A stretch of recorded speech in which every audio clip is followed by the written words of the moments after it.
been very frustrating.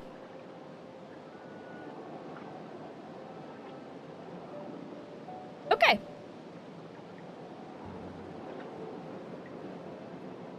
YouTube Shorts is here. We're all here. We're ready for some lost and found of This Bed We Made story. But presumably we're about to choose which ending we went for, and I'm gonna be cheeky. Because again, I did all of the endings. The organic ending, I believe I went to jail because I covered up things to protect the couple. I think that was the first ending that I got. But we also did an ending where we, obviously caught the killer or, blamed the wrong person. My temptation is to go with the one where I caught the killer, but it could be interesting, to be honest, to go with the more organic one where I went to jail for evidence tampering.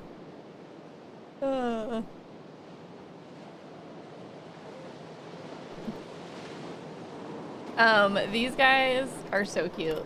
They have a little, "Thank you for playing Lost and Found. Your support means the world to us as a small indie team. Whether you've been with us since the launch of This Bed We Made or discovered our work more recently, we're truly grateful that you've chosen to spend your time with our stories and be part of this journey with us."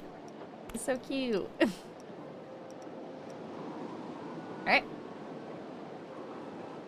Let's go, gang. Have you played? Yes, we have. Okay. So, Sophie romanced Beth. It was forbidden, We were absolutely arrested for tampering with evidence. Alright, we're going with that one. That was the first ending we got. That was the natural ending.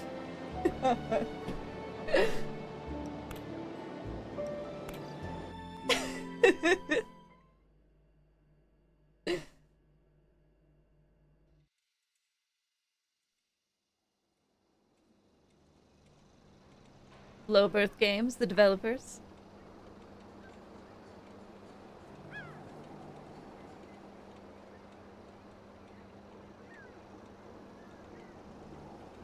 Captain's dinner, arrival, new stewardess, Eurydice visit. Ooh, I wonder if we'll get to look at that later. So, this is your first time working on a ship? Yes, but I've been turn on the the water volume since I down was there. a kid. I spent a lot of time on my grandfather's sailboat. It's kind of funny, actually. It was named Ariadne's Legacy, and now... And now you're on the Orpheus. From one Greek myth to another, hmm? Exactly.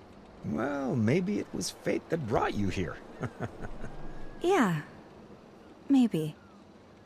I see you've worked as a hotel maid before, so you shouldn't have too much trouble with the job. The main difference between a maid and a stewardess is that, on top of cleaning the passengers' cabins, you'll also have to bring them coffee, deliver telegrams, that kind of stuff. I think I should be able to handle that. I'm sure you will. So, do you have any questions before you start? I'm curious how I managed to get this job as a jailbird. Okay, we can turn down dialogue just a smidge.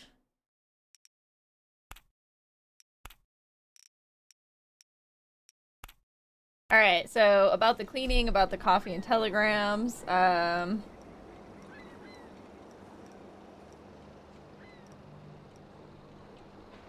don't think I really have questions, Let's just ask about the coffee and telegrams, I guess. You talked about bringing coffee and delivering telegrams? Yes. If a passenger asks you for tea or coffee, there are little stations throughout the ship where you can prepare it. If they want anything more complex, you can direct them to the lounge or the bar, depending on the hour. As for telegrams, the purser's desks usually takes care of them, but when they're busy, they may leave a pile of them for you to deliver. All right. Oh, really? Got it. Is there anything else? Alright, well, let's see what he says about the cleaning then. I was wondering, how in-depth should the cleaning be? Well, the cabins should be thoroughly cleaned at the end of each trip. But during a trip, you just have to do the basic stuff. Make the bed, empty the garbage cans, the ashtrays. Perhaps clean a few stains here and there. That sounds pretty straightforward. Any other questions? Nah, dude, I'm ready to work. Nope. I think everything's quite clear. Thank you. I'm excited to be part of this crew. And we're excited to have you, Miss Roy. On behalf of all of us, welcome aboard the Orpheus. I can still turn dialogue down a little bit. The MS Orpheus, always on course.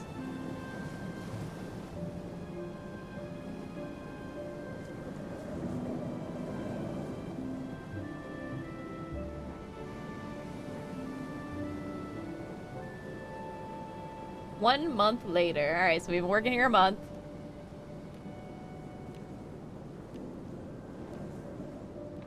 Looks like we still like reading our gossip magazines. It's good to know prison didn't change us.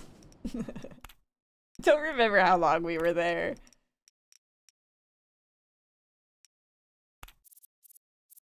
It'll probably come up later.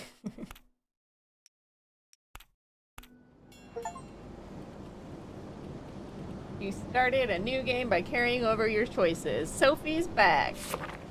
I don't remember Gracie Joan looking this dour at the awards show.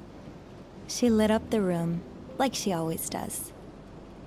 How Sandy Bluth keeps the thrills in her relationship with Grant Hudson. Gracie Joan and Sydney Bayliss, are the rumors true? Gracie Joan leaves award show empty-handed. Was she snubbed or has she lost her touch? Hollywood's hidden homos. There are more of them than you think. If you're feeling far away, find your way home with... Oh look, a Wizard of Oz. Also a cheeky reference as well to the Times, being a friend of Dorothy. Walk away from the anxiety, stress, and tension of modern life. Find your way back to a life of confidence, composure, and cognitive stability. Your family will thank you. Therapeutic treatment for the care of emotional and mental faculties is no longer confined to psychiatric hospitals. Serotonin, oxazepam, is the new standard in self-administered personal maintenance. Relieve symptoms of psychiatric duress and help restore cognitive function whenever the need arises from the comfort of your own home. While rare, should you experience side effects such as prolonged drowsiness, dizziness, vertigo, nervousness, insomnia, palpitations, tremors, altered libido, or overt psychotic behavior, reduce your dosage and seek the counsel of your healthcare professional. You also have plain text if that's hard to read. Okay.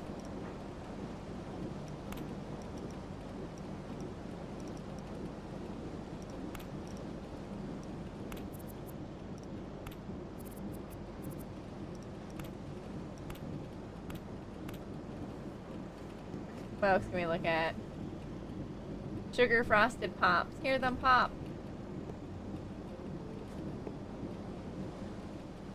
Alright.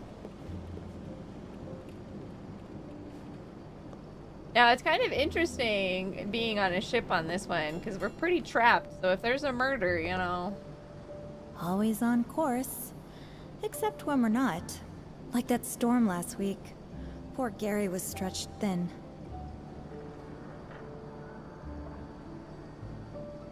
Always on course. Okay, so I should just talk about this. Except when we're not.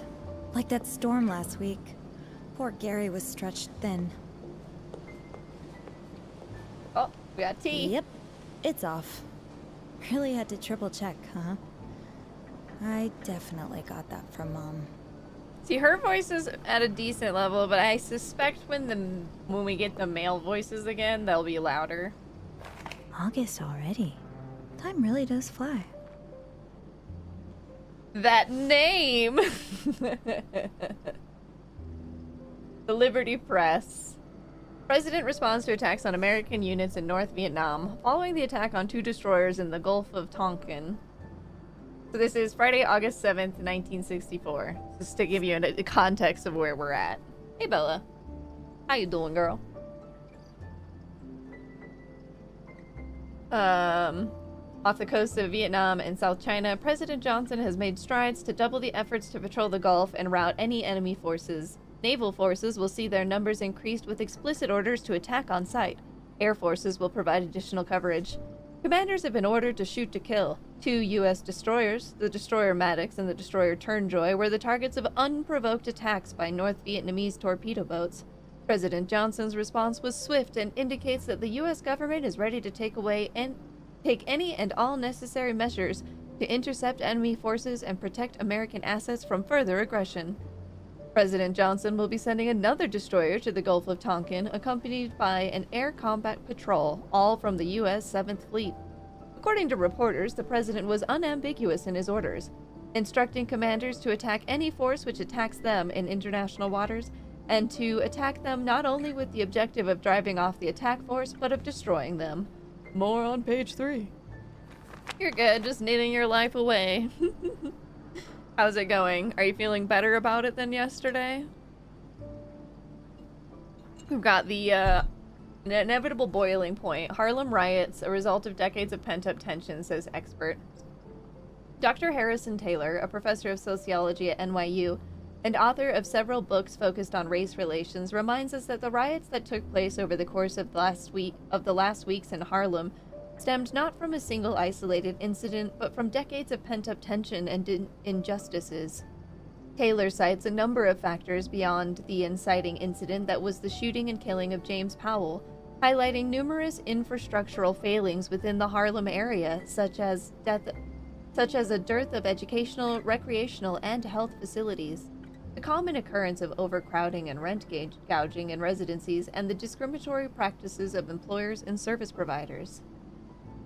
If we can't, or as is more likely won't, address the root causes of the underlying dissatisfaction shared among Harlem residents, we will reach this inevitable boiling point again and again, Taylor warns. Alright, so that's where we're at in the world. You only restarted it 5 times, so feeling pretty good about it. Yay! What's that? Time to get to work? I should grab my keys from my locker. Wait, what are these delicious snacks? It's so sweet of Gary to bring us leftovers from the restaurant. Can't imagine Bernard doing anything like that. Bernard was our previous manager at the hotel. What is this? Don't forget your keys, Sophie. They're in your locker. Wait, where are... Oh, they're there. Only 5? Clearly a pro already, right? Oh. Oh, here we go snooping again. We can't help ourselves. Aww, this is so sweet. I know I shouldn't ruin the surprise, but I'll just have a little peek. No, no, no, Sophie. We're not peeking. Girl. Let's see, we got Sabella, Teresa, Joseph, Louis, Alice. Oh, look, she's got kitties on hers.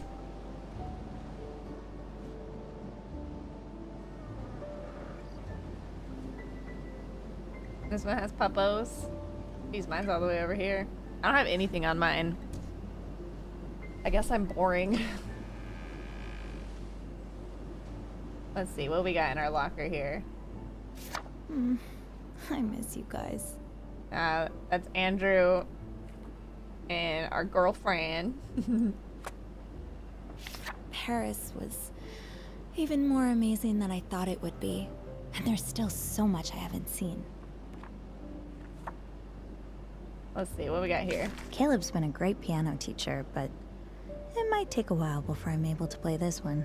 The Mouse's Lullaby. Breathe here, crescendo, don't rush, let each note settle, watch L hand, more conviction, even slower. I love the notes on it.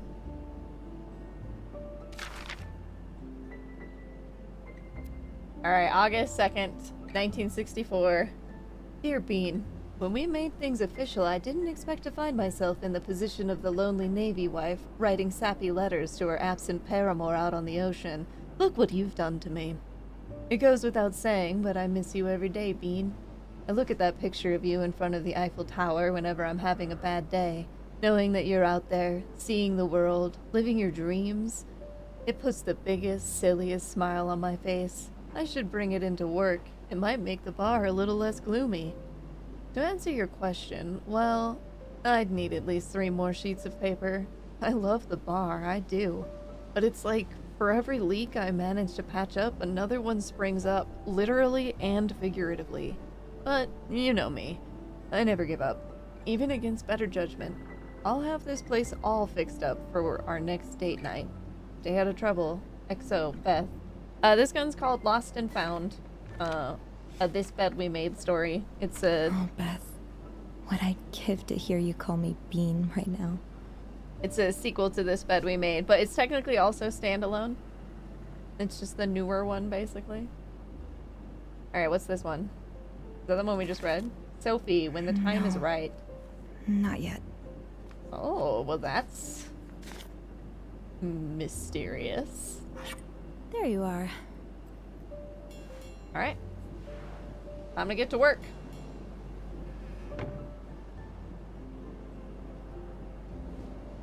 This machine probably eats up a huge chunk of Teresa's pay. Good thing I don't smoke. That's right, girl.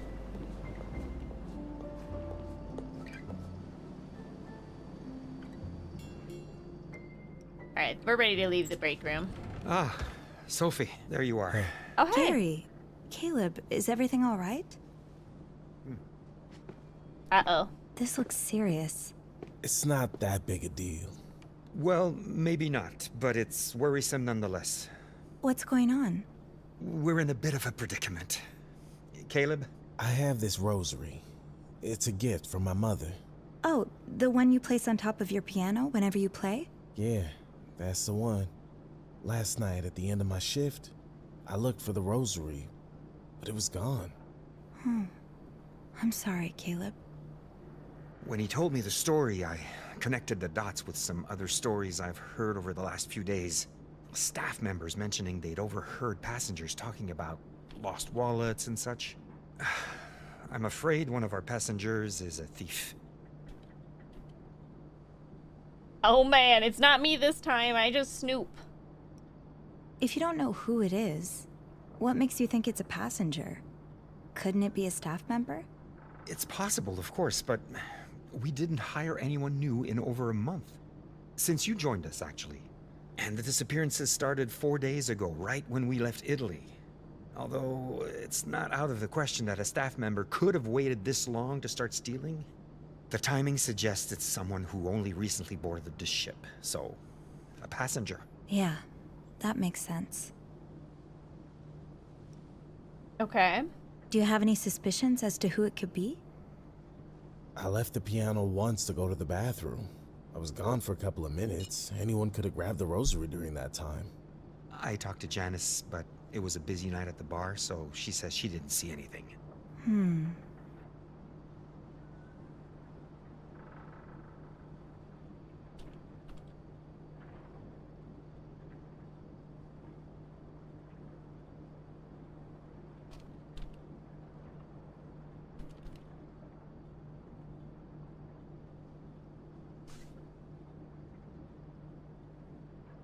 How can I help?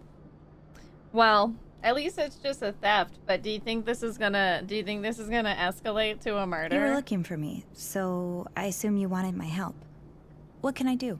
Well, you see, I can't very well go around the ship interrogating passengers. I wouldn't accuse anyone, of course, but you and I both know our wealthy passengers aren't always the most sensible. I'm sure many of them would be deeply offended just to be considered suspects.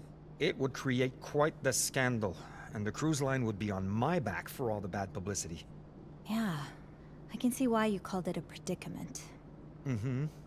So I was thinking, you could take a more subtle approach. Today, as you clean the cabins, you could keep an eye out for Caleb's Hold up. rosary. If you find it, as well as any other stolen item, you could return them to their rightful owners. That way, there would be no scandal. And at the next port, I could have a discreet talk with our thief and tell them never to set foot on the ship again. Yes, I think I can do that. Ah, Sophie, you're a lifesaver. Truly. Come see me when you have any news, all right?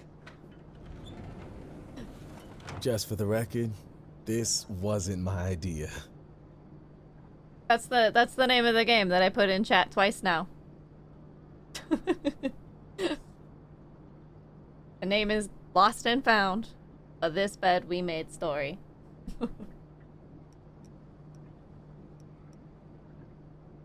Let's see. Okay, so basically, chat, y'all, I have sanctioned snooping. In the first game, I was snooping, and I wasn't supposed to be.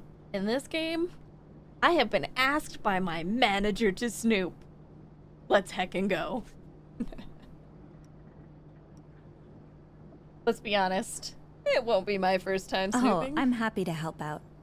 To be perfectly honest, it won't be my first time snooping around like this. It will be my first time doing it at the request of my boss, though. I knew we had some sneaky little mice on board, but I didn't realize I was working so closely with one. That's me. No mousetrap's been able to hold me yet. Thank you, Sophie. I appreciate the help. Your rosary, it's blue, isn't it? Yeah, the beads are blue, or used to be. Half the paint's gone now. It's really old, and it's probably not even worth a penny, but I don't know why. Don't worry. If it's in one of these rooms, I'll find it. Well, have fun snooping.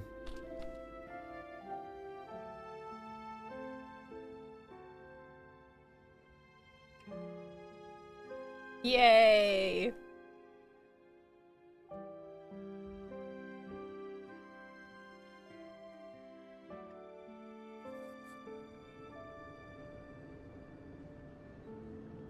Okay, so... What's this? A radiogram. The MS Orpheus to Mr. Grant Hudson. I don't know what you want, YouTube Shorts person. I've answered you twice. 4 times, technically. You better find a new one before next race. Get rabbit foot or something. I don't care. Just get back to track ASAP. From Mr. Warner Ogborn, August 11th.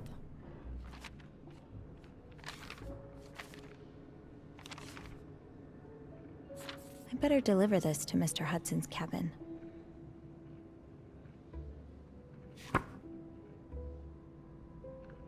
Okay, we're gonna talk a plain text on this one.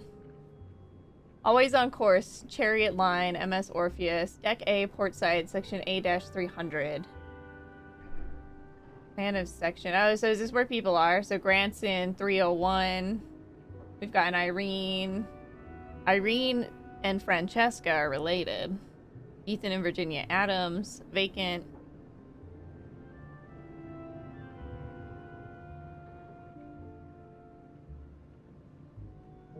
Daryl, is that you?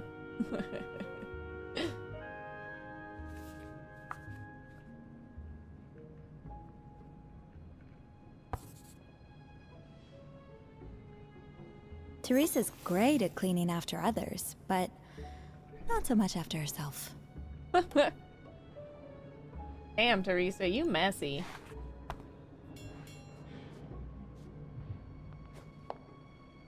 Yep. Just 2 more days until the big 28. Oh, I can't Yep. look at it more closely? Just 2 more days Wait. until the big 28. Hello? Ara edits. I don't know what you're looking for. I've told you the game name twice in both the stream and in chat. So I'm just gonna have to start assuming you're trolling me.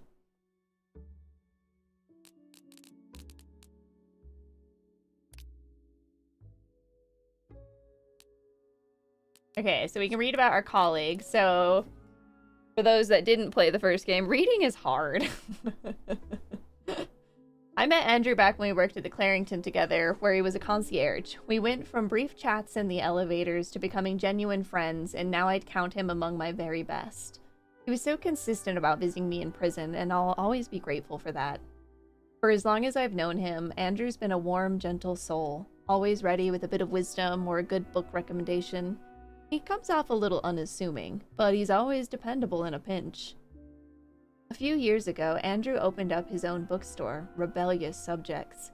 He'd always had a fascination with books that are a bit more taboo, and soon like-minded readers came flocking.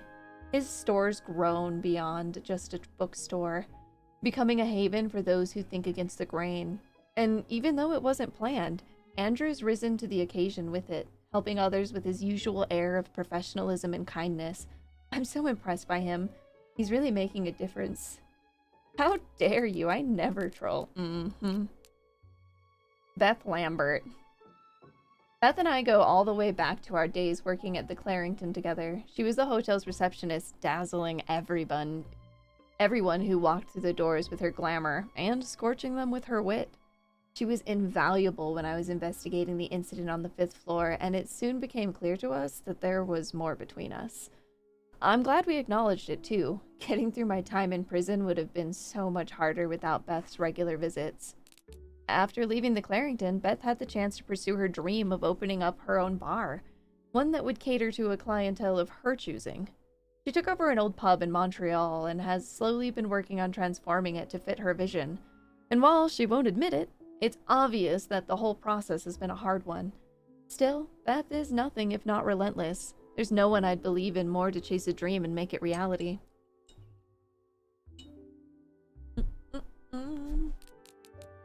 Gary Hamlin.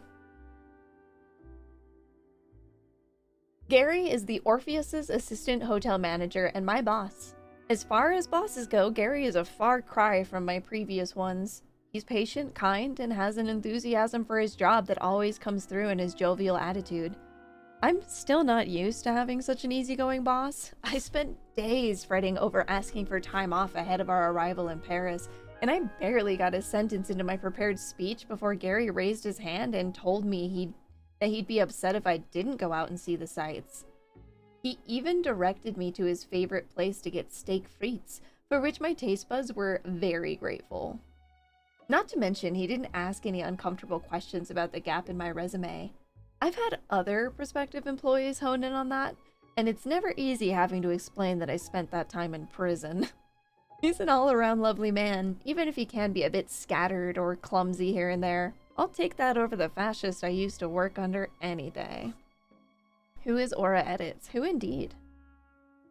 Well, well, well, see who was lost and found the stream button. Hello, Fabros. How are you today? Alright, this is Caleb. I can't say enough good things about Caleb. Talented, hardworking, thoughtful, handsome. He's by far the person I'm closest with here on the Orpheus, which is probably why he was perceptive enough to guess the nature of Beth and my relationship. He says I've talked about her so much he already feels like he knows her. He's a gifted pianist who doesn't get nearly the credit I believe he deserves. Some might treat his performances like background noise, but every so often you catch someone staring, glassy-eyed, enchanted by his music. I'm certainly guilty of that myself. After chatting with him after work one evening, he offered to give me piano lessons. How could I refuse? I've mastered Twinkle Twinkle, and now I'm working on The Mouse's Lullaby. Caleb says I have a knack for it, but I'd be lost without his guidance. It seems like Caleb's rosary was stolen by one of our passengers. I'd gotten used to seeing it on his piano during our lessons.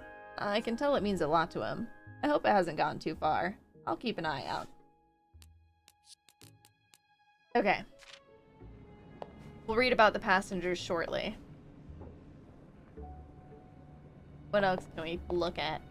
Looks like nobody needs anything. For now. Okay. This is the little beverage station. We got a laundry chute. Oh, what's that? Dear Sophie, July 17th. I hope this letter doesn't cause any alarm. We never formally met, but we were both present at the Clarington on that fateful day in February 1958. I've since learned that you played a crucial role in the events of that day, and consequently the course of my life. Not just mine, in fact, but the lives of Anne and Marcella as well, who asked that I track you down. I regret having not done so sooner. I found your mother's obituary in the Montrealer. My deepest condolences, she sounded lovely. And through that I was able to reach out to your aunt and learn about your whereabouts. I suppose I've gotten quite good at that kind of thing from my days as Mr. Spade. That little charade feels, fittingly, I suppose, like it was put on by another person entirely. Back then, it was so easy for me to get lost in fabrications like that, thanks in part to a faulty prescription, one that's since been adjusted, thank God. I finally feel like myself again, after a long time of feeling out of sorts. Next page. I owe you an overdue word of thanks for what you did so long ago. Your selfless actions led to so many good things for the three of us. My acting career took off, and now I get to spend every day doing what I love. I only hope that the universe has found a way to reward you for your good deeds. I would love to hear from and get to know you, Sophie, if you feel moved to write back. I'd be honored to get to know the remarkable woman who risks so much for 3 complete strangers. From the bottom of my heart, thank you. All. These are all the people that basically I went to jail covering up for. Not because they did anything criminal, but because, you know, the 1960s were rough. Hey, Rallias, welcome in. And a raid from Just Chegg. Hello. Welcome in. Why are you ignoring me? Well, because I am playing the game and reading. Every time you talk, I hear that sound that plays when Pac-Man dies. Wow, Fabros. I still can't believe they reached out like this. Just knowing they're out there, living a happy life, it makes it all worth it. Okay, there we go. Hello, Just Chegg. How you doing?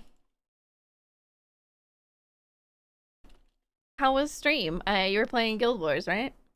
I love that you've been playing more Guild Wars. I hope you've been having fun.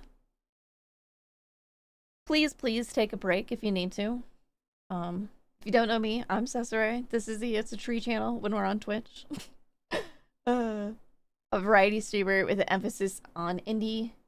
And we're checking out Lost and Found, This Bed We Made story. So this is basically like a standalone sequel to This Bed We Made, which we played like last year or something. So yeah. We've just been told by our manager that we're allowed to snoop so that we can try and figure out who's stealing passengers' items. So, yay! You a hater, I say. Okay. You've been having so much fun and got hooked on it. Did so much today. Had a lot of help from friendo players in chat and in game. Yay! Guild Wars mention, it's a great day. Can I get mod? Oh, that's cute. No. No, you can't.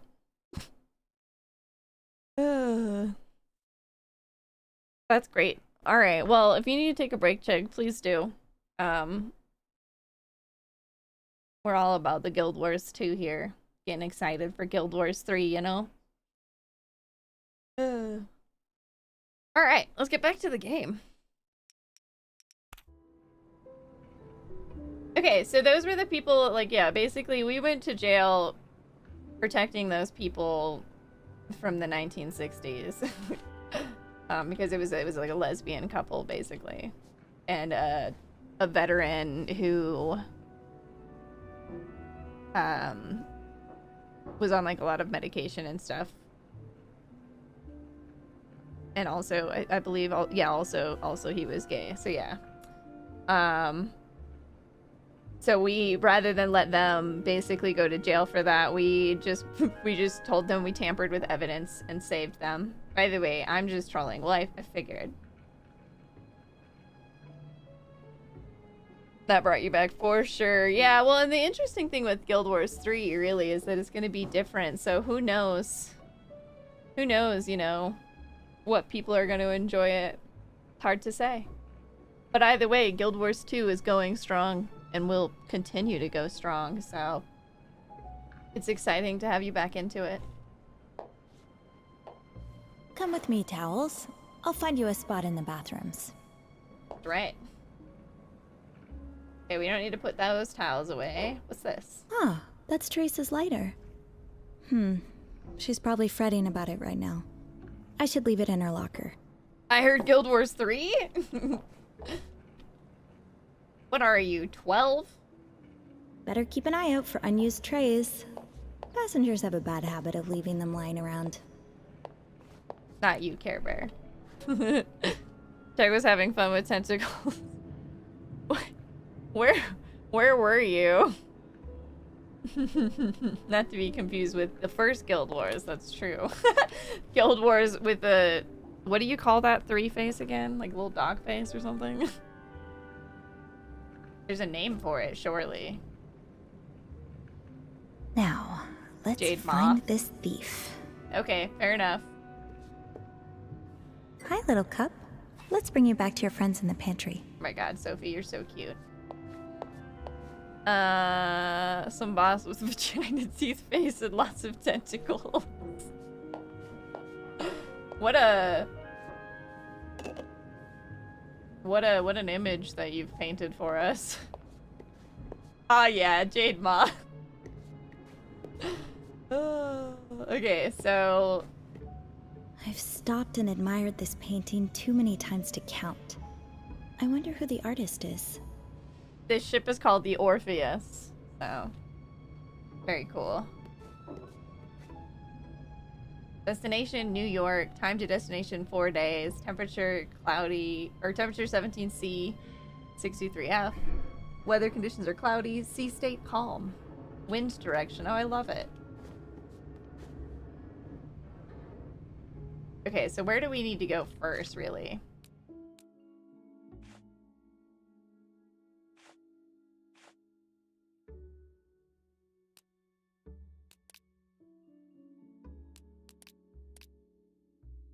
Okay. Oh, let's read Sophie's journal after I take a drink of water. I love how we all just knew.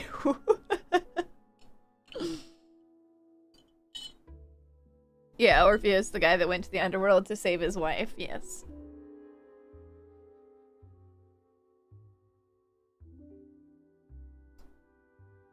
Alright, New Horizons. What a month it's been. I bought a new journal right before we shipped off, and I've been so busy I haven't had a chance to crack it open until now. Time to get back into the habit, Sophie. I've spent the last month working on the Orpheus, a luxury ocean liner. The work itself isn't anything new. There's something about cleaning and making beds that I'll never tire of. But being out on the open water, traveling between continents, meeting people from all over, it's a dream, honestly. Still doesn't seem real some days. I can feel my horizons broadening with every day that I spend on the Orpheus.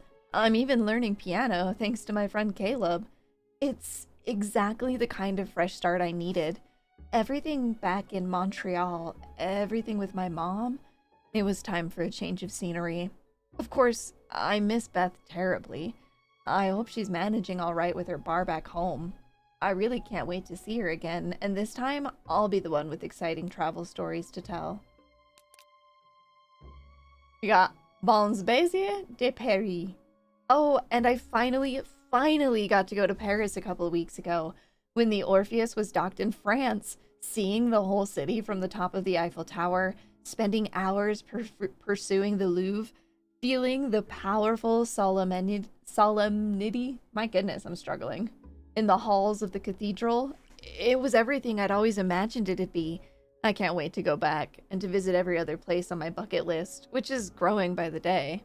So did I at least get a free fish yet? No. You gave up your free fish because you timed out Springy.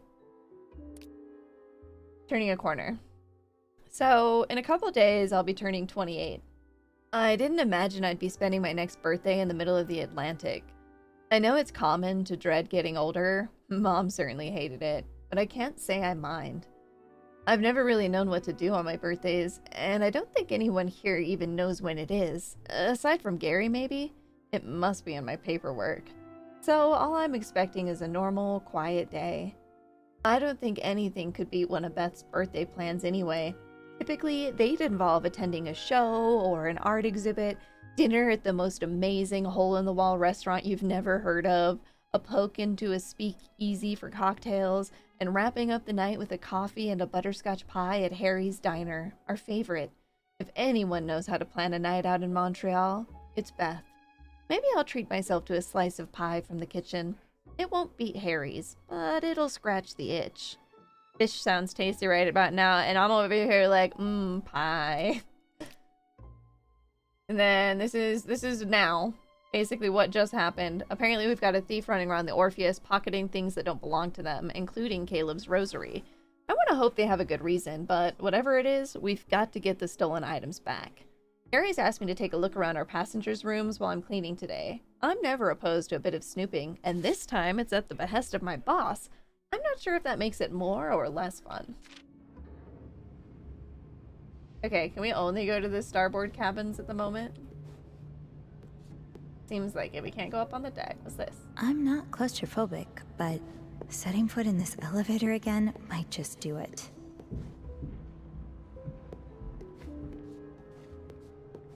I should stick to my section. Plenty of work here. Okay, so I have a section. Knock, knock. Ugh.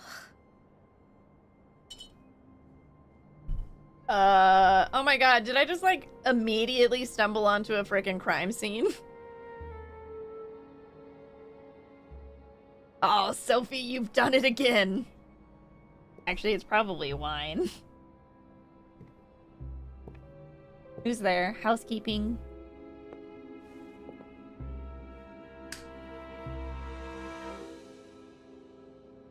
Oh, shit. Oh, shit. What Nope. the hell happened here? Nope, that's blood. It's a goddamn crime scene. Please tell me this isn't what it looks like. Oh, God.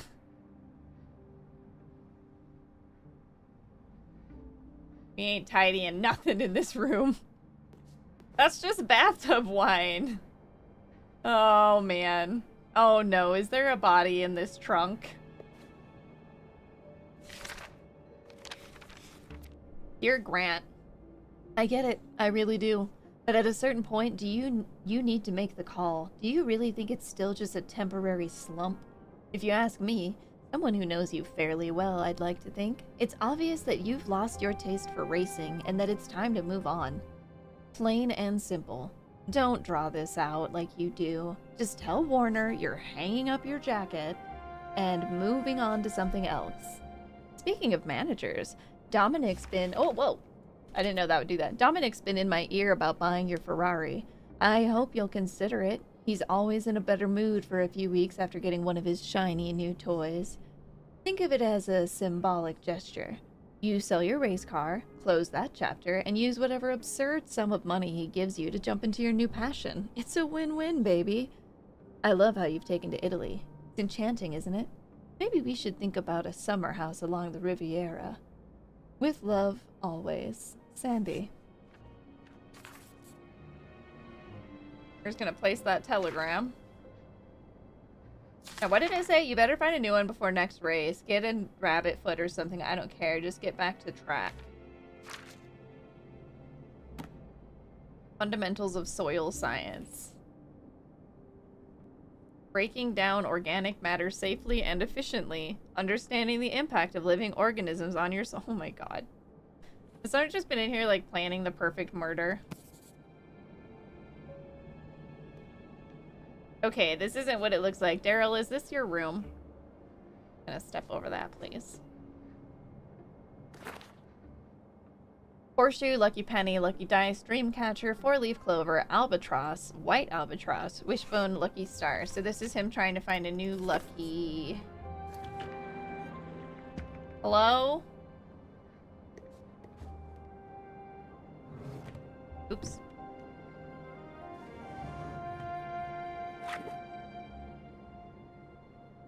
Dear Sandy, hi. Greetings from Italy. Well, not really. I wanted to send this before I left, but I've been so busy. This trip has been more inspiring than I could have ever hoped for. I finally feel alive again, just like I did when I first started racing. You're right that I'll have to face Warner eventually, but I'd rather not do it now. I know he'll blow a fuse, and that would just ruin my mood. I lost my good luck charm a few days ago, so I told him I couldn't race until I found it. I'm glad for the excuse, but I do hope I find it before we get to port. I've had that thing since I was a child. Anyway, can't wait to see you again. Love, Grant. Who is this? It's me. Alright, I want to clean anything in here at the moment. Him in his youth.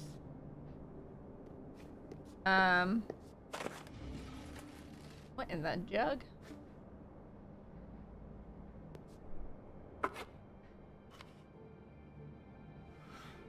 Always be fearless, my champion. Love, Mom.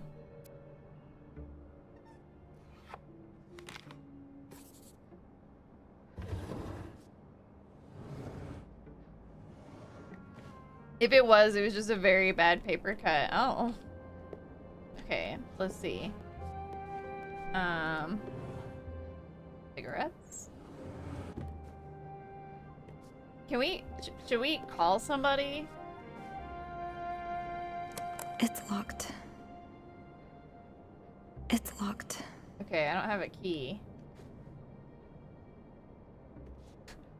What am I doing? Call a locksmith. You right. Oh, that's a gross toilet. What is that? It's sealed tight. I don't think I'll be able to open it. Oh, look, a key. A very rusted key. I was sanctioned to sneak.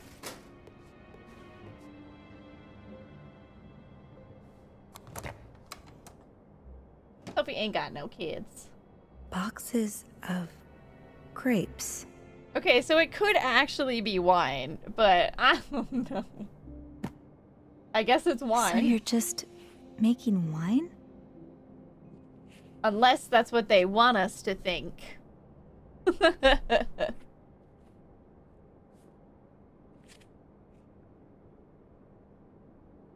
But like, how the heck did they make such a big mess? Mystery solved, I guess. Hey, we got an achievement for not evidence tampering before we started cleaning.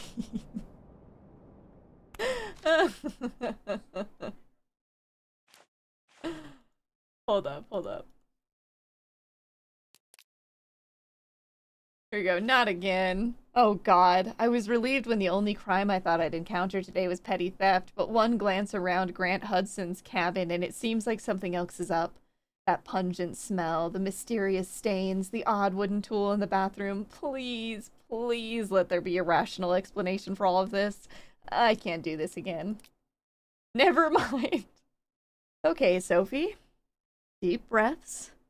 Let this be a lesson to not let your brain jump to wild conclusions. There was a rational explanation for everything in Grant's cabin. Thankfully, he was just trying his hand at making wine. I guess he couldn't wait until he got back to land? A little odd, to be sure, but I can't say I haven't seen odder things over the years.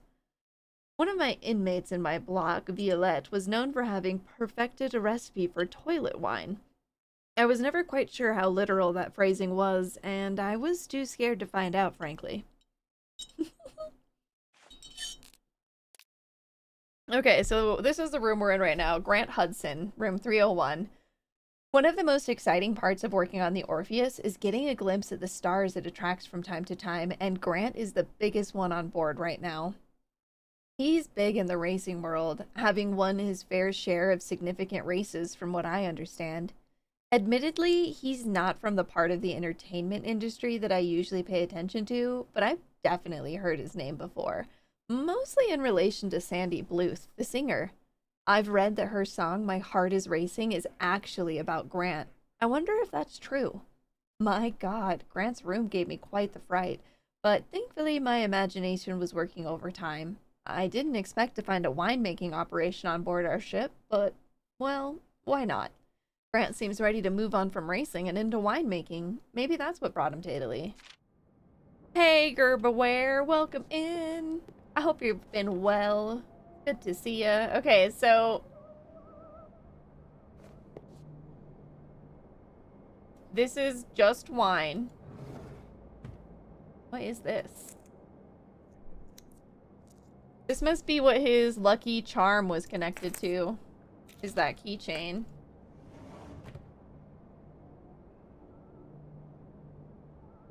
You've been grinding on Voyager game, and of course at work. Of course.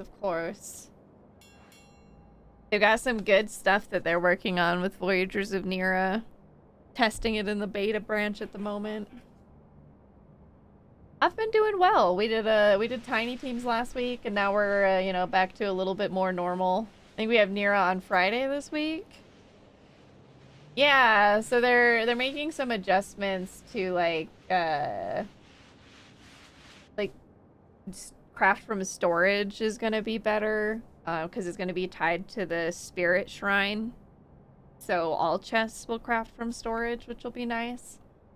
I don't really feel like we've cleaned these stains very well, but I wasn't expecting to encounter wine, so that's probably as good as it's gonna get. Also, they're beta testing the build camera at the moment, which is awesome. That'll be a real game changer. We're gonna be able to build such cool stuff with a build camera. Oh, they're also testing an item that lets you warp back to the boat. Energy in chat. Off to the laundry chute, my friend. I like that I seemingly keep it in my apron.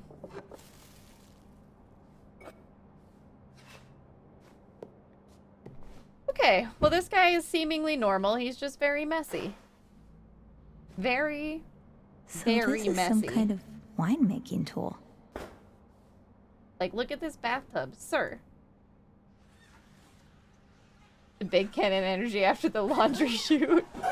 You low-key want more stuff for decor. I know that's something that they also want. So I think the new system where you find decoration recipes in those little capsules that you find around the world, I think that's their way to more easily introduce more decorations. You're a winemaking tool. If I make wine, that would be true.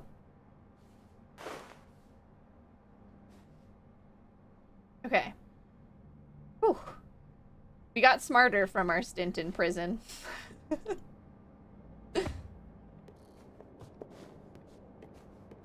We didn't clean the room until we knew it wasn't a crime scene.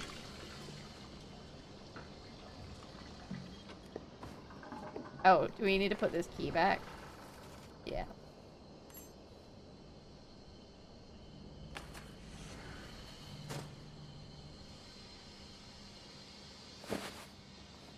Why does it sound like that's still going? Jeez, that took forever.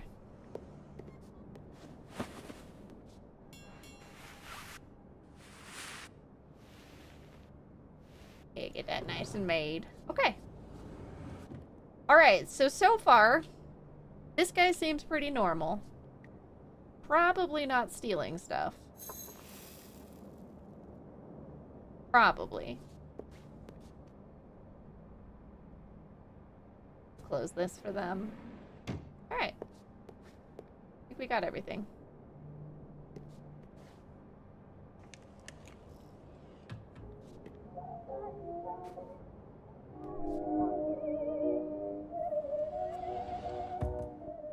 Should probably go put this stuff away before we go into the next room. Also, it sounds like they're listening to music in there.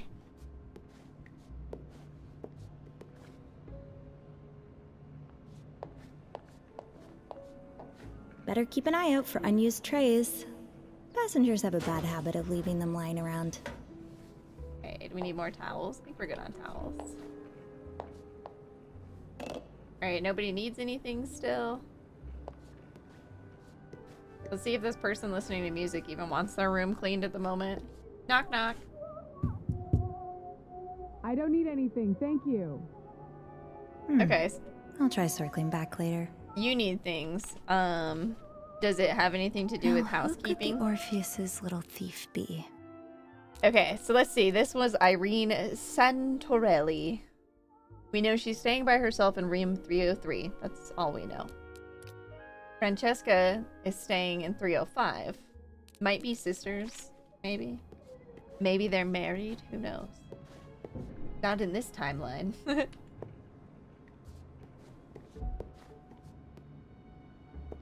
Clean out the ashtray. I wouldn't have sent my worst enemy to the Clarington before. But now? Raymond's really turned the place around. Oh, that's right. At the Clarington, you're in good company. Family vacation, couples retreat, business trips. Choose the Clarington. There's room for everyone. More than just a hotel, the Clarington is an epicenter of Montreal's brilliant cultural scene. Our recently refurbished ballroom has been the site of numerous dances, parties, art shows, fashion runways, electrifying musical performances, and more. You'll be an elevator ride away from an unforgettable experience at all times. At our affordable rates, you'll have no problem fitting a stay at the Clarington into your trip's budget.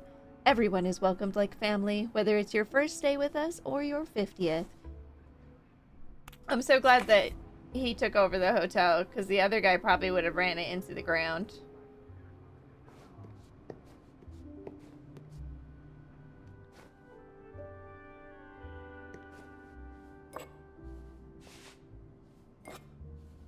Come here, you. Destination, the pantry. Marco and Pietra Giannini's cabin. Shut that door. The Gianninis. Marco and Pietra Giannini are in room 311. I don't think we've crossed paths yet. I'm always impressed with how big of a mess passengers manage to make in the short time they're on board, but this might just take the cake. The Giannini's cabin is practically overflowing. How did they amass this much junk? I can't help but be reminded of my mom. Sometimes the apartment was an absolute pigsty, and convincing her to let me throw things out was always a fight. Chez Letizia. Mom and I went for her birthday, years ago. One of the last times we ate out. Little Italy's hidden gem. If you're looking for authentic homegrown Italian charm, look no further than Chez Letizia, found in Saint Laurent in Montreal's own Little Italy. The restaurant, named for the matriarch of the co-owner Pietro Giannini's family, from whom many of the recipes found on the menu originate, opened in 1949 and has been offering family-style Italian fare to satisfied customers ever since. Fans of classics like lasagna and spaghetti with meatballs will have their cravings sated and then some. Eating in at Chez Letizia feels like sitting in a rustic family home while Mom and Dad toil away in the kitchen. While the dining area is a little cramped and in need of a good decluttering, don't let that deter you. There's an immediate sense of familiarity and coziness, like, continues in second column, like you're visiting family. Owners Marco and Pietro will attend to you personally, smiling from ear to ear in aprons marked with signs of their culinary labor. Plates were on the table within a reasonable time, and the staff was friendly and personable. If you're going to try one thing at Chez Letizia, let it be the lasagna napoletana, made with a secret family recipe passed down from Pietra's mother, Letizia herself. The meatballs are tender and juicy, making for a harmoniously mouth-watering main. For dessert, the fluffy and light tiramisu will reliably delight your taste buds. But my personal favorite would be the bonbon. I'd be shocked if you found a better version of this cloud-like pastry outside of Tuscany itself. This game is making me hungry. That's a lot of candles. What the heck?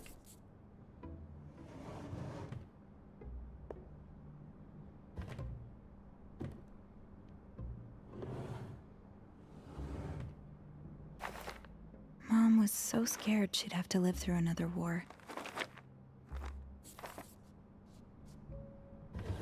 Why do they have so many ashtrays in here? Did you take these from the pantry? Uh-oh. I mean, they're free, but... We may have found our thief.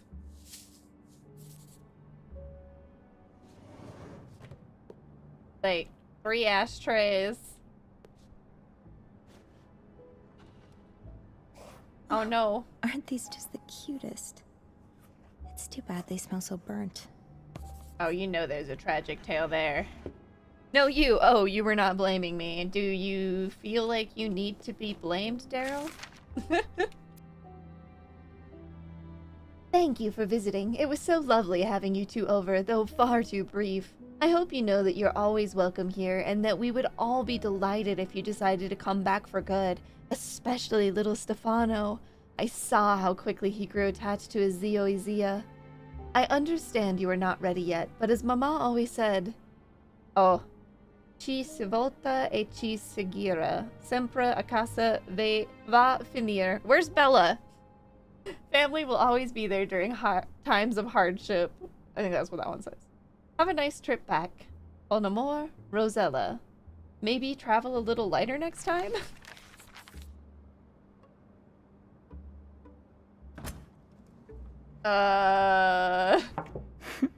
You're never running out of olive oil, that's for That's a sure. lot of olive oil.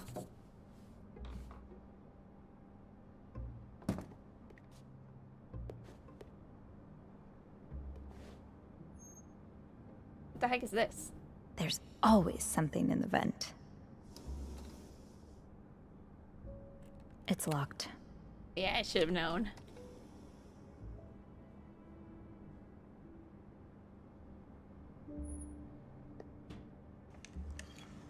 Must be a merchant or an early version of PDD.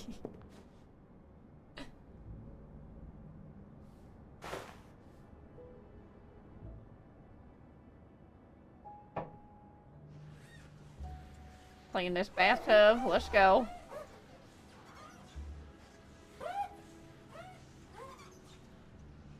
I can't get that on the side there.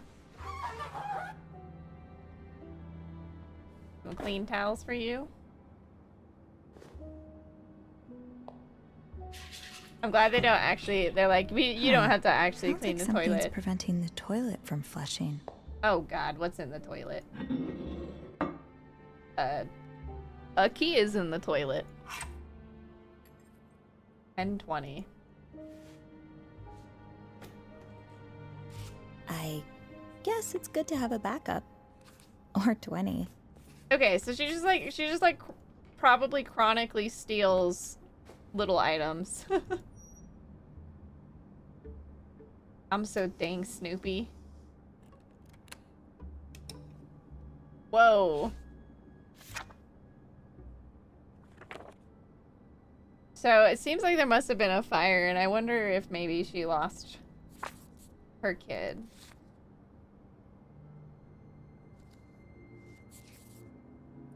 There's at least $200 here.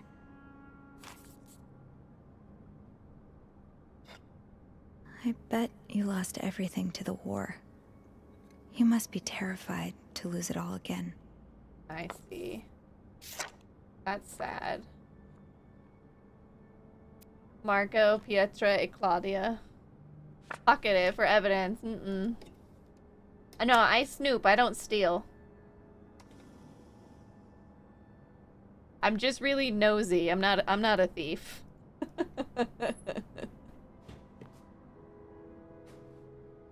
We'll just put that key back.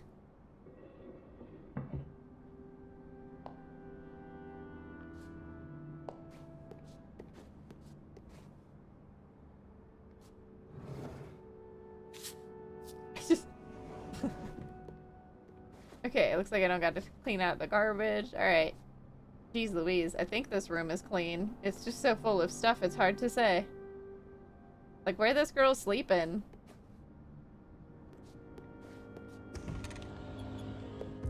Closing that off for you now. Okay, so... if I'm not mistaken, the Gianninis are survivors of the war, and they have lost quite a lot in the process. Or things. It must be so hard to have to start over. I'd hold on to everything I could, too. I'm thinking of Mom again. The fear that gripped her had so much control over her life, and it all stemmed from the war. I can only imagine what it must have been like.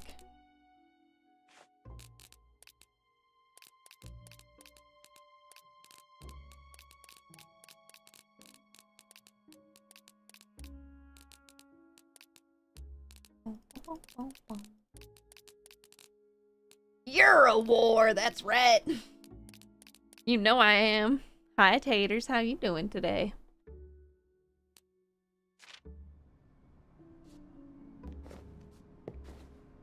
This is vacant.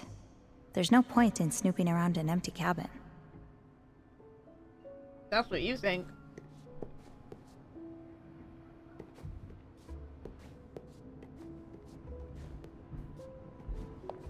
Taters is I'm catering. sure I'll find more glasses in the cabins. Our passengers love to drink.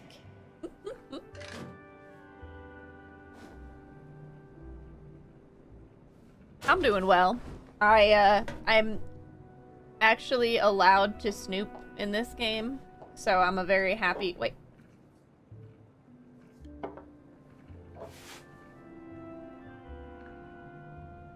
So I'm a very happy Sophie. I'm sure I'll find more glasses in the cabins. Oh, okay. It was Our just looking at the wrong love one. to drink. Have I even seen any wine glasses in the cabins?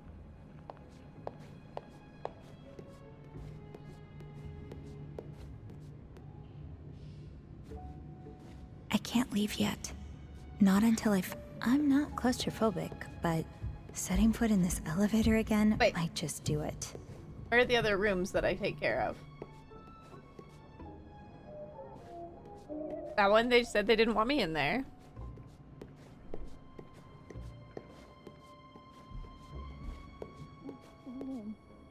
Oh, Virginia Adams. Why don't we go for a walk on the deck later, hmm? Oh, you noticed. Yes, it is the same dress. Yeah, we're gonna snoop. What do you mean? Of course I can still fit into it. Alright, fine. I may have had it taken out a bit. Just a bit. We can't all look as good as you do, darling. You know what? Maybe we shouldn't go out on the deck. Half the women on this ship would kill me out of envy. She must be with the race car driver.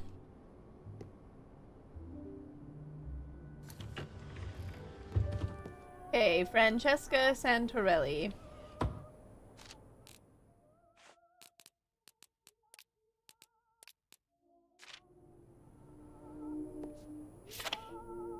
Oh. Oh, I'm sure that's fine.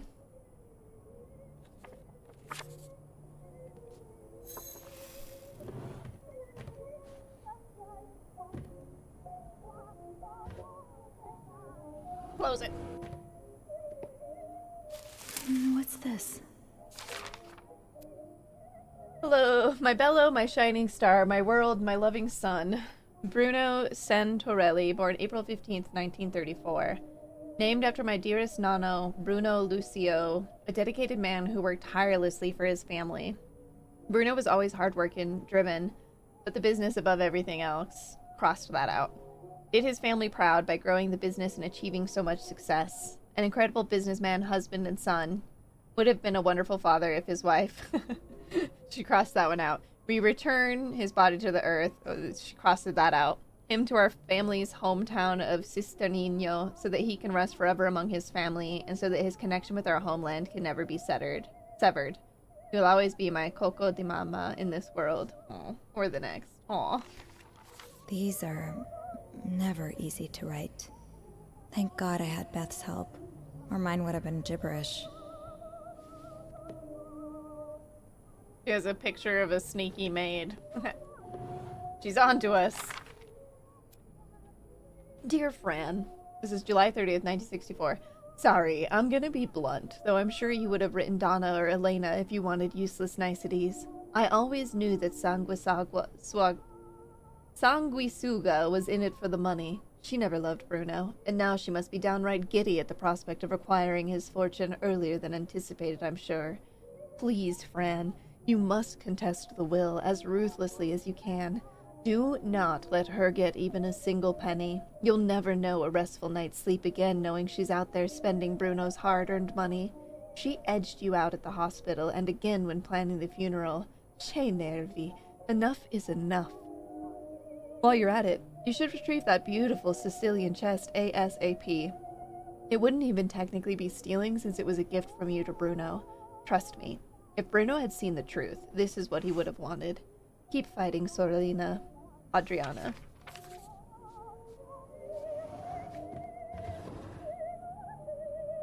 Little sleeping mask. 37955.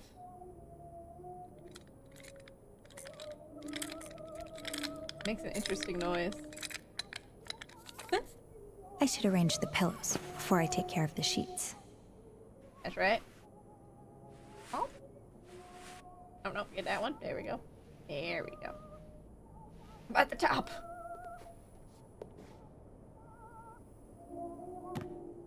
La Sacra Biblia. Okay.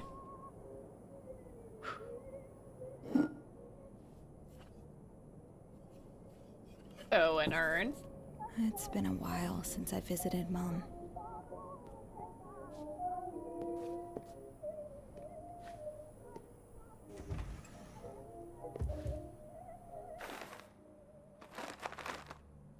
This one's from Wednesday, August 5th. McLeod Industries New Frontier Weapons Manufacturing. McLeod Industries has recently looked into diversifying its production output by expanding into weapons manufacturing. Founded in 1946, McLeod Industries has focused primarily on the manufacturing of textiles with several textile factories established across the United States and Canada.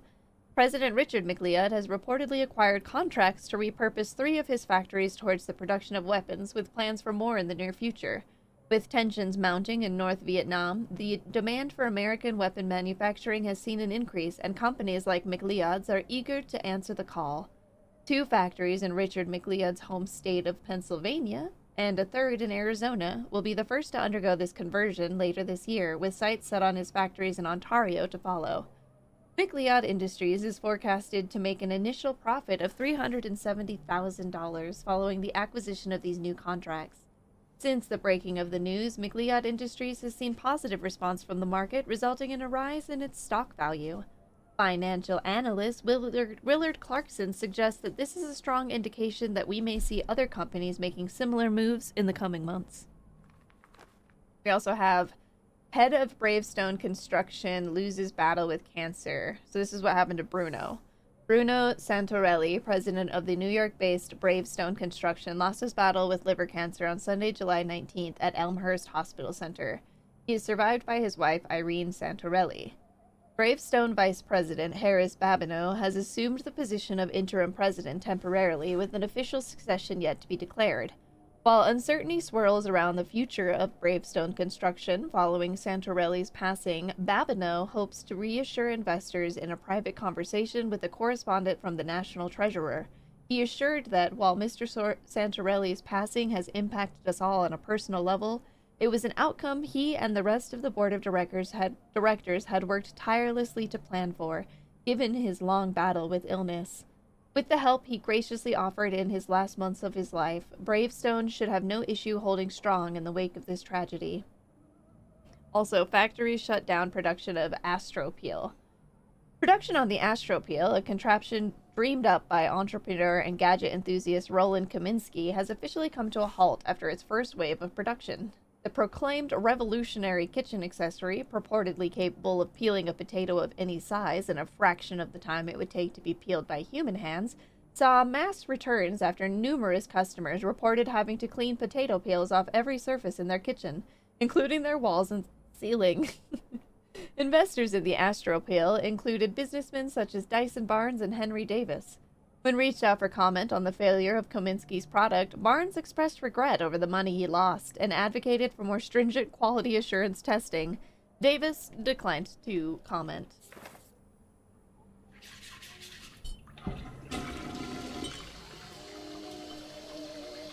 Okay.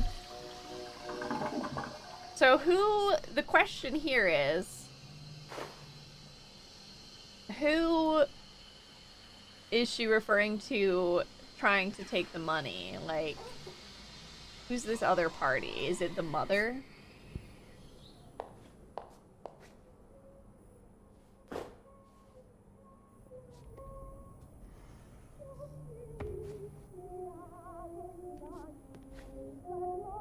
It's interesting too because they've got connected rooms and she's like specifically blocked it.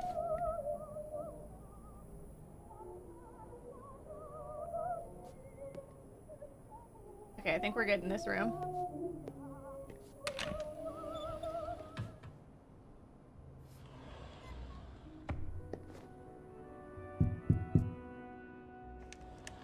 Oh, hi. I'm still getting ready. Would you mind coming back later? No problem. Thank you. Actually, could I get a cup of tea? Absolutely. Yeah, you got it. And a coffee too, please. With sugar.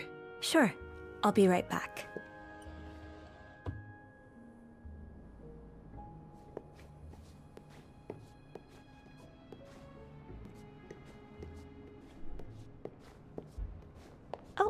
Looks like I've got a new telegram to deliver. Oh, snap. Miss Irene Santorelli from Mr. Reed Baxter Esquire. Your mother-in-law wants to contest your husband's will. Come see me at my office as soon as you get back. Okay, yep. A telegram for Irene Santorelli. I should get it to her.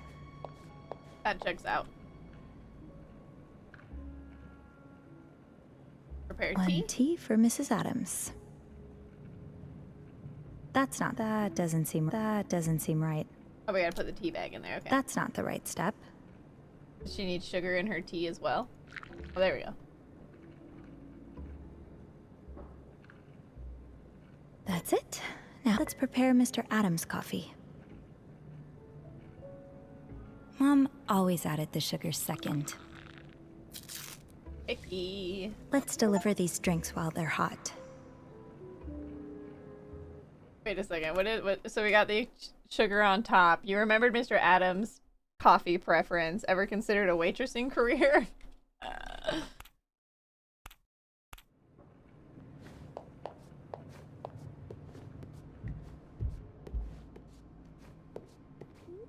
Gracie Joan and Sydney Bayless. Let's eavesdrop for a second.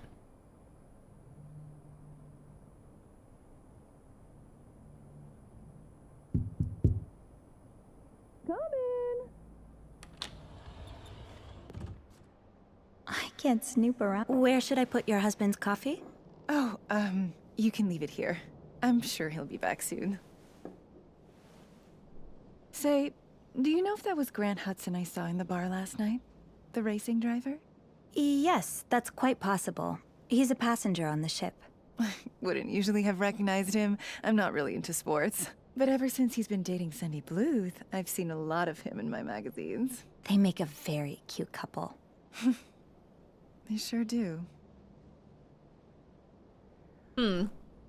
Sandy isn't here with him, is she? I'm afraid not. I haven't heard of any big race lately. I wonder what he was doing in Italy. I'm suspicious of her. I'm not gonna tell her his secrets. Yeah, I wish I knew. Well, I'm sure we'll find out in the next issue of The Gossiper. I think I'll go to the lounge and get something a little stronger. Will your husband be joining you there? I can bring his coffee if you'd like. No, I am. It's fine. Don't worry about it. Thank you for the tea. Did she have somebody else here? That's weird.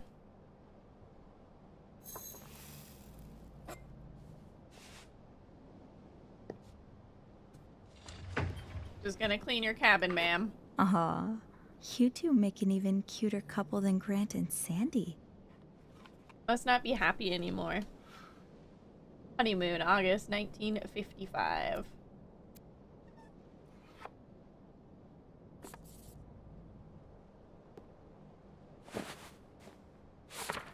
Sydney looks sweet here. Unlike the scoundrel he played in The Wild Orchard. Ugh, Mom would fume whenever he was on screen.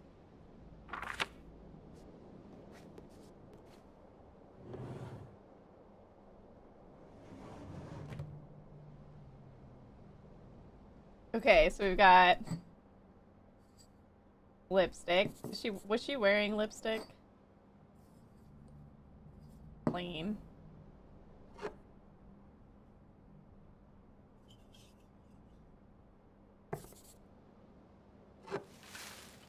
Hello there. I have a spot just for you in the pantry.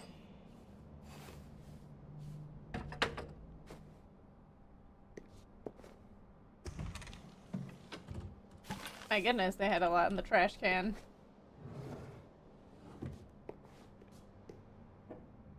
Extra strength Raylinol for quick treatment, relief of headaches, toothaches, muscle soreness, inflamed sinuses, arthritic pain.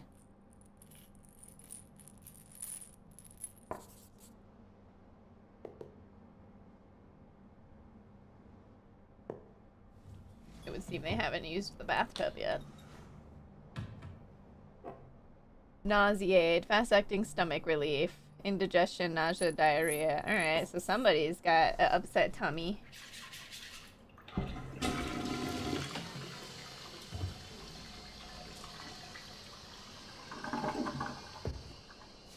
looks like a torn up letter. Maybe I can find the other pieces around the room. Sanctioned snooping.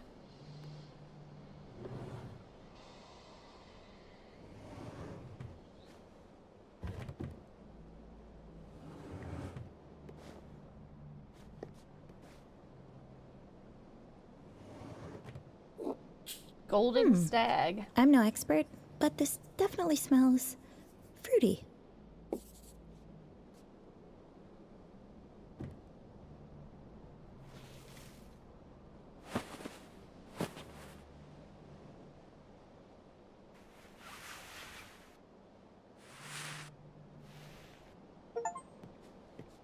The beds are made. Mom took so many pills too. It was hard to keep count. Serotin, oxapam. Miltones, meprobamate.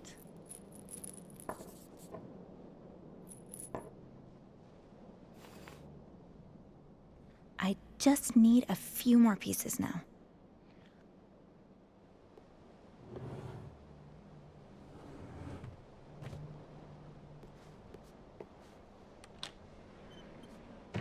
Man, this is a nice cabin they have.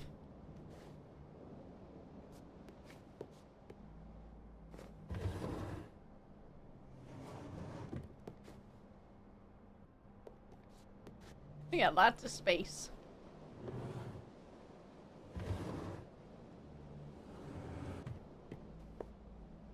Aha! Oh, Found right you. there. Okay, I'm gonna put them together.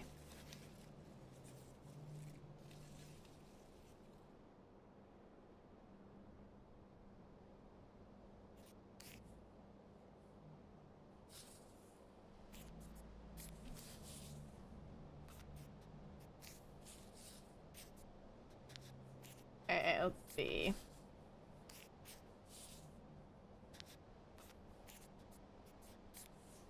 More corner pieces.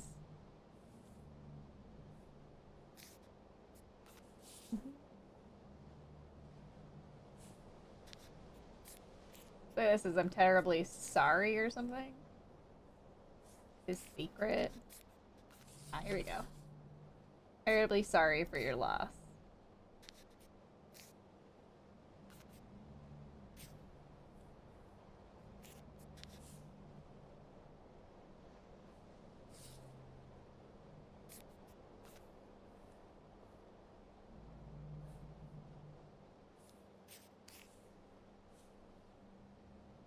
There we go.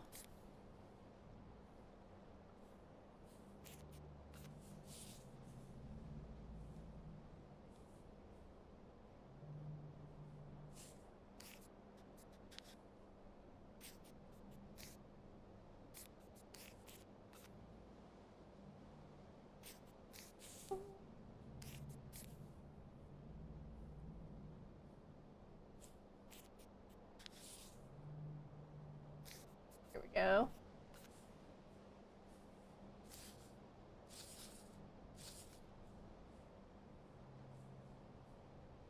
I mean, we know we're dealing with a secret here. There we go. Oh, buddy.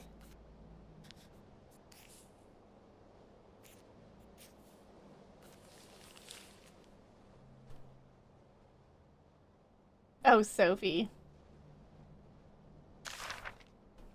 Mrs. Adams. While we don't know each other, I did know your husband, Ethan, quite well. I've debated sending this letter for years, since the accident, but I couldn't find the courage until now. As Ethan's favorite saying goes, better late than never. Your husband kept a secret from much of the world, including you, regrettably. Though likely a negligible comfort at this point, you should know that he did intend to tell you. And I'd say he was even on the cusp of it before he was taken from us so suddenly. Perhaps you already knew or suspected, which would allow me some relief. I realize that by sharing his secret I risk compounding your grief, but know that that's far from my intention. I simply believe the woman who loved him all those years deserves to know the truth. Ethan was a loving man, by all measures, but he saved his deepest expressions of love for the men in his life. I'm terribly sorry for your loss. Okay, so like, her husband's dead, Mrs. Adams. and she's just like pretending that he's here. This poor lady.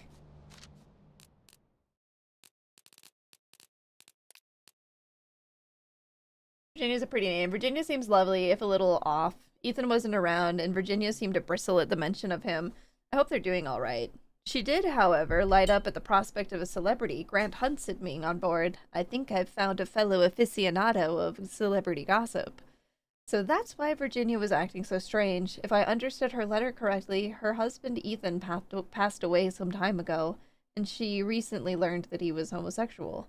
I don't think she wants anyone to know, and I don't want to blow her cover, but I am worried about her. It doesn't seem like she handled the news very well, seeing how she's pretending he's still alive. Hey, Nabble, welcome in. How you doing?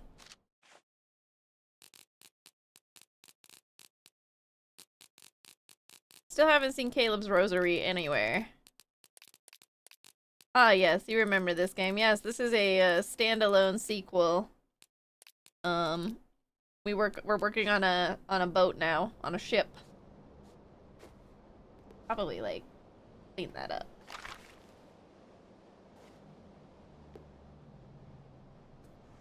Okay, so all of these are for her.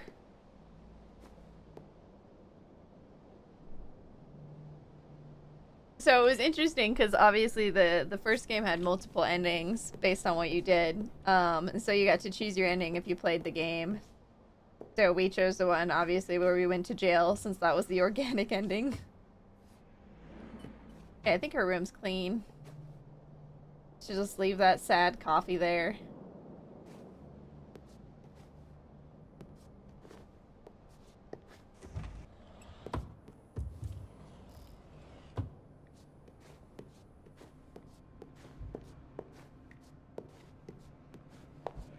Now there's one room we have not cleaned.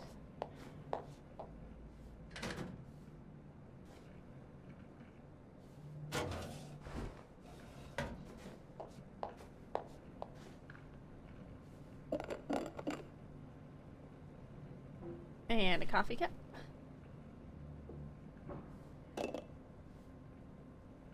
Looks like nobody needs anything.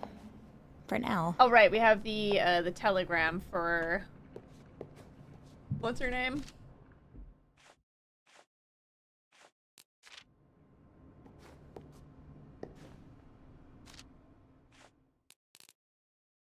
Irene? Yeah, for Irene. 303. Edited your Skyrim mod list. Gonna try and play no fast travel, survival mode Skyrim.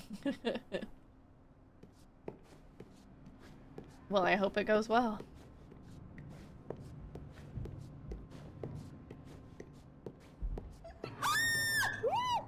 Hi, Twixie! What is it? I said I didn't need anything. I have a Mrs. telegram. Santorelli? There's a telegram for you.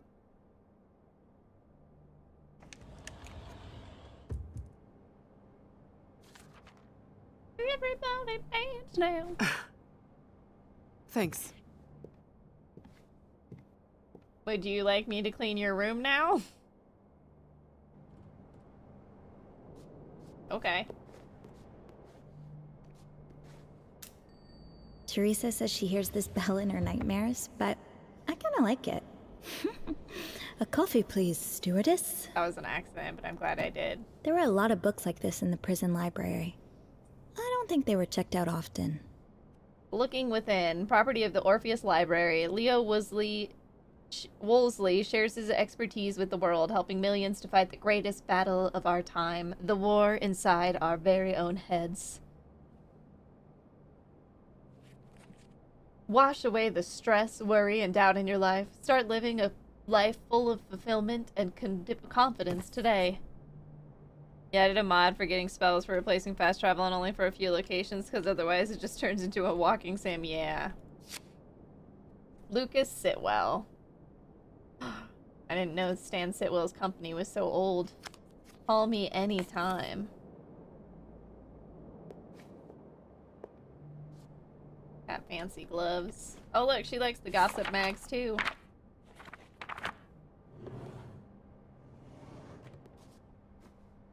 I hope Mrs. Santarelli's neighbors don't mind the music she's been blasting.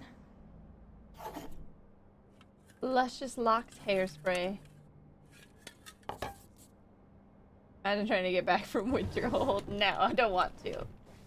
It's such a long journey. We're having to go back there again? This is a suspicious-looking chest if I've ever... It's Oh locked. man, you gotta know a name. With a 5-letter combination.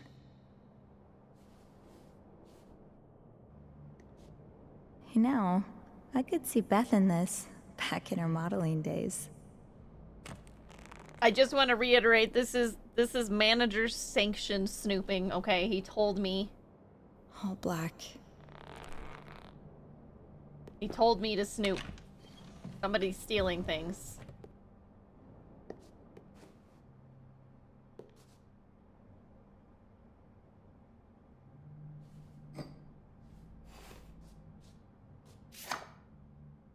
Chariot Line Transatlantic Ocean Liners. Welcome aboard. We're happy to have you. You'll be in the capable hands of renowned naval captains Captain Elio Del Mar of the Orpheus and Captain Jonas Hallstrom of the Eurydice and their world-class crews. You can depend on us to get you where you need to go. Always in comfort, always on time, and always on course. Enjoy your new winter itinerary. Chariot Line is your getaway to unforgettable vistas and historic landmarks. Enjoy a summer of European splendors and spend your winters basking in the beauty of the Mediterranean. With the extension of services to the winter months, we're thrilled to have you with us year-round. Oh, that's where the plus went. Yeah, I wondered what that was about. As opposed to the usual snooping Sus is accustomed to. Yeah, and the character even said as much. Escape the cold and join the fun. With our newly curated winter trips, you can leave your coats, boots, and scarves behind and escape with us to sunshine and blue skies.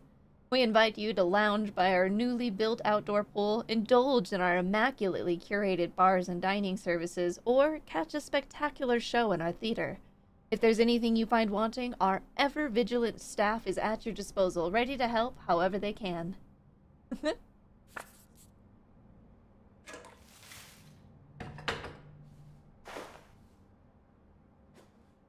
There's rose petals in here. Wine and a hot bath. God, I miss when Beth and I would... Oh. Focus on your job, Sophie. Oh damn, we missing our girl.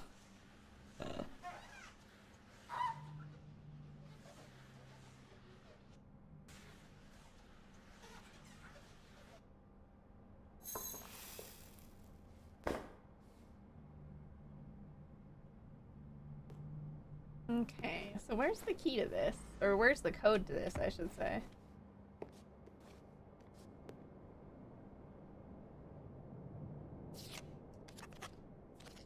Lucas, maybe?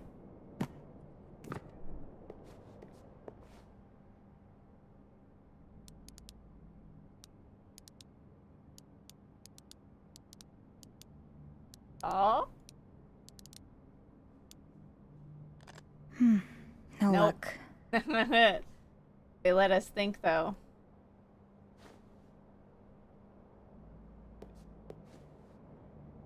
What do we know about her? Irene doesn't seem like the warmest of people at first glance, but I don't entirely blame her. From the looks of it, she's working through some familial tensions at the moment. The telegram I brought her revealed that her mother-in-law is contesting her husband's will. Nothing about that sounds easy or fun. I hope she can unwind, even a little. If I think of anything that can help her, I'll let her know. Now what's her husband's name?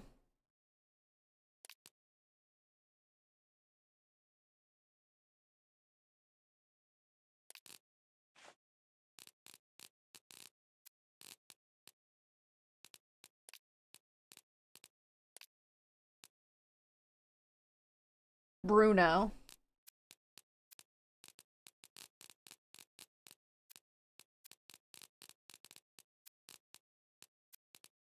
Let's see.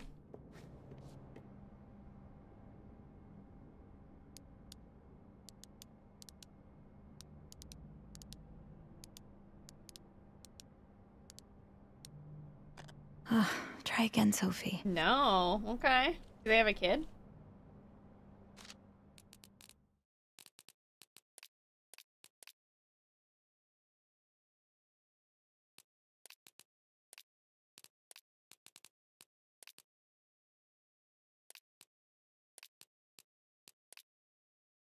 We might not have what we need for this one yet. Let's see. Wedding picture with the bride, so like she hates her.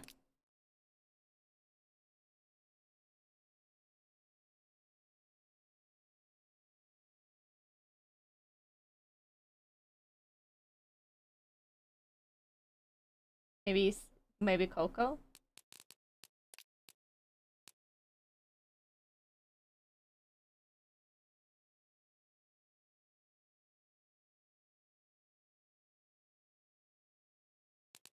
Hmm.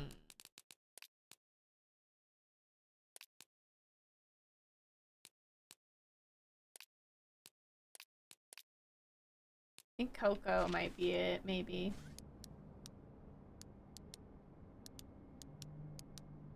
Because maybe it's the husband's.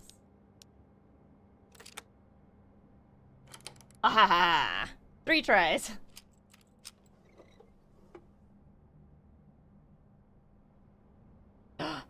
Is that the rosary? Better late than never. Yep, these are the stolen objects. Why does she have them? Gary had mentioned wallets going missing. I bet this is one of them. While falling just short of medal, Canada's Claudia Strong made a strong finish at the final alpine skiing event at Axemerlism this past Saturday, leaving judges and the public in awe. Strong made her home country proud and distinguished herself as having a bright future as an alpine skier. Strong professed her love for the sport and congratulated her competitors, but made it clear that we will be seeing her again at the 1968 Olympics. Caleb's rosary. So why does she have this stuff? Thank you.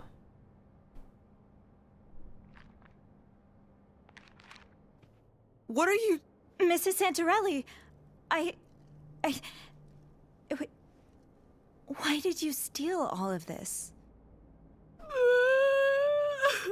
Oh, I'm sorry. I didn't mean to. Are you all right? Is there anything I can do? Would you like something to drink, maybe? Well, a black coffee would be nice, yes. I'll be right back. I mean, Just she's give me not a going moment. anywhere. Now, what possible reason could she have for stealing a bunch of stuff from these people specifically?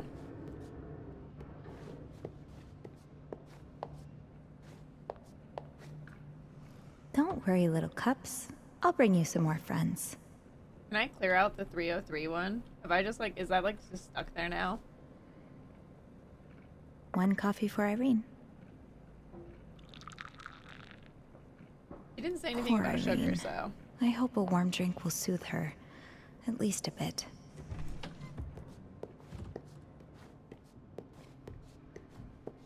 Oh wait, did I go to the wrong room? Yeah, I did. I need to go to 303! It's on the other side.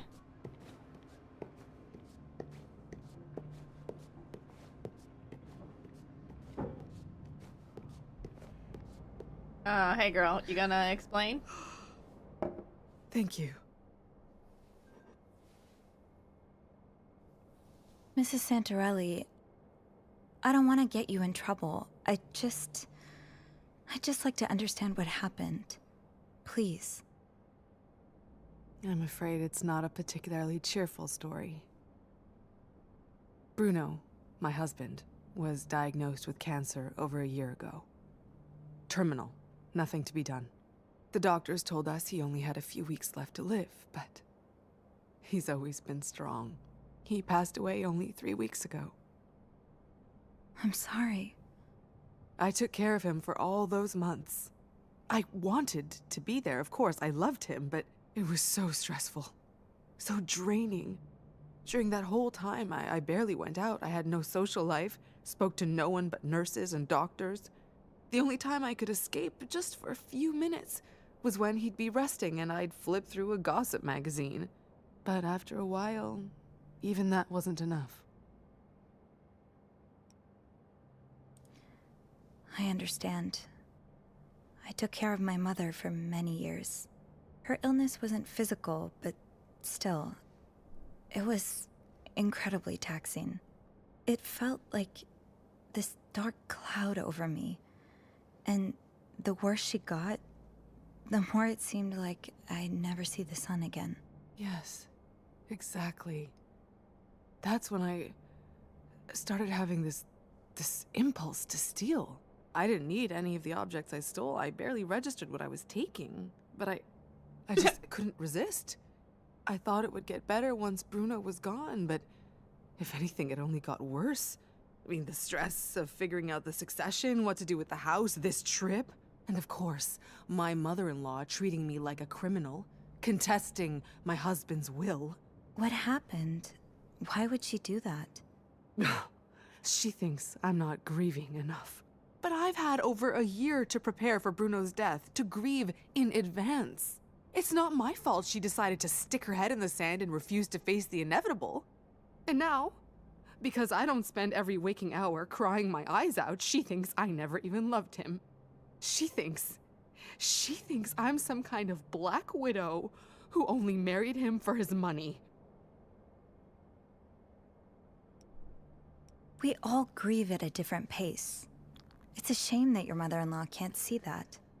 Yeah, well, if I had to be charitable, which I very rarely am, I'd say she's blinded by her own grief. Anyway, thank you for listening to me. And I'm sorry for all the trouble my little habit must have caused.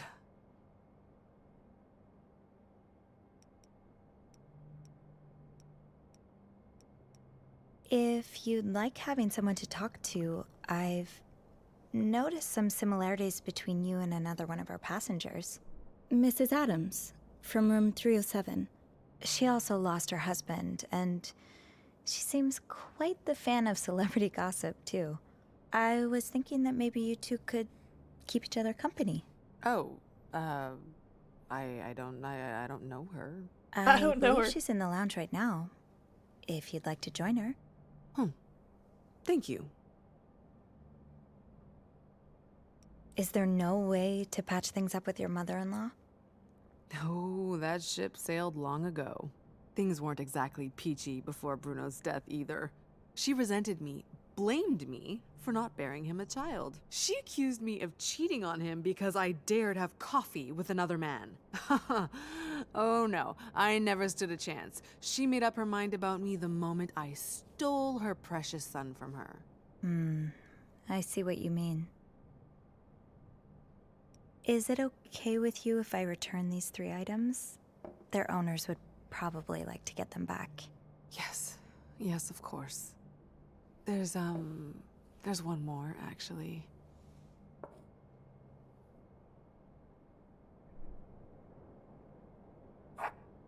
Spinning top.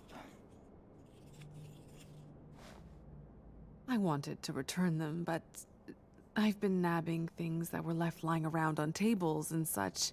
I have no idea who they belong to. It's all right. I'll figure it out. Just, if you can, try to be more careful in the future, okay? If you can't resist the impulse, at least try to pay attention to whose things you're taking. I will. Thank you. Sophie. Thank you, Sophie.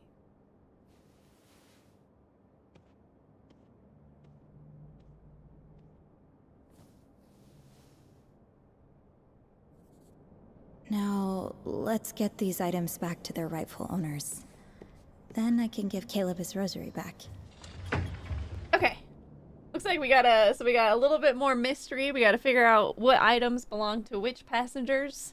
This is a shorter story, so we're probably almost done. But it has been 2 hours since I started stream, so I'm gonna take a quick break. I'm gonna get up, stretch my legs, check on my dog, do the things. Please take this time to take a break as well. And when we come back, we'll be finishing up Lost and Found. And once we've wrapped it up, we'll be playing some May or May Not to finish out the day. So I'll see you all soon.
Alrighty, Roo. Thank you all for waiting. We are back and ready for some more Lost and Found. I believe we're towards the end, like I mentioned. Actually, hold on. I'm going to put eye drops in real quick.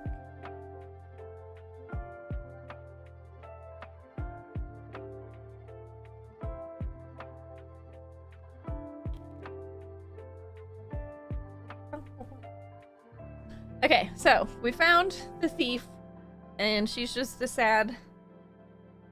Well, anybody lurking for spoilers, go back to lurking. She was just a sad kleptomaniac who missed her husband. Now we're gonna go return the items. We know who some of them belong to, but we don't know who all of them belong to. So we have...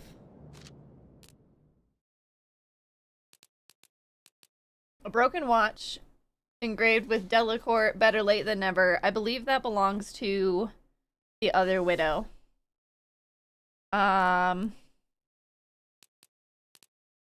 We also have a spinning top. Looks like something from the 40s. So there was the ones running from the war. And we have an old wallet with Canadian bills and a newspaper clipping about Claudia Strong.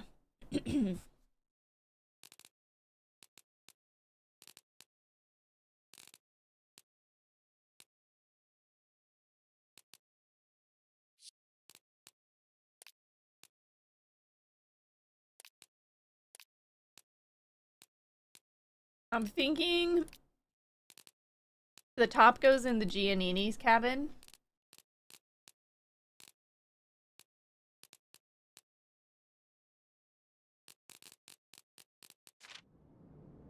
Okay, so where is their cabin? Let's go see.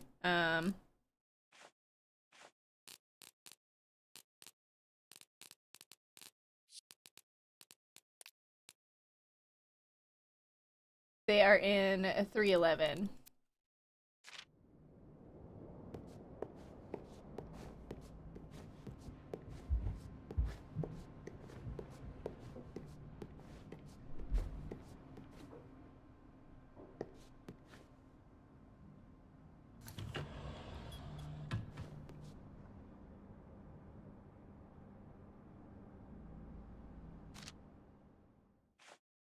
Let's see. Irene Santorelli turned out to be the Orpheus thief. It's a long story, but what matters is that I've retrieved all the stolen items from her cabin without issue. An old wallet, a broken watch, a spinning top, and a rosary. And all I've got to do is return the first 3 to the rightful owner's cabins. Okay.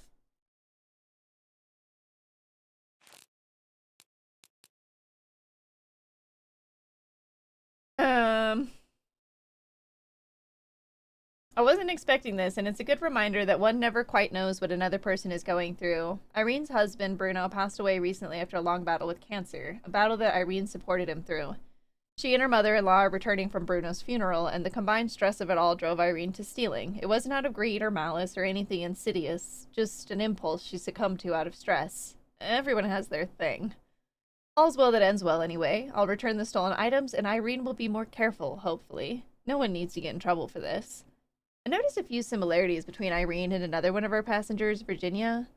Both are grieving deceased husbands, and both have a penchant for celebrity gossip. I suggested that Irene seek her out, and I really think what she needs right now is a good friend. So that one, I did do that, which was, you know, I was trying to be nice, but also might get myself in trouble because Virginia is pretending that her husband is alive.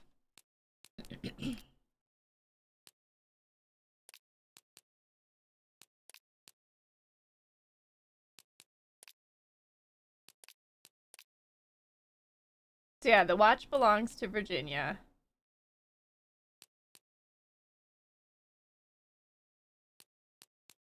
And this one has to belong to the Gianninis. Where do I put it, though?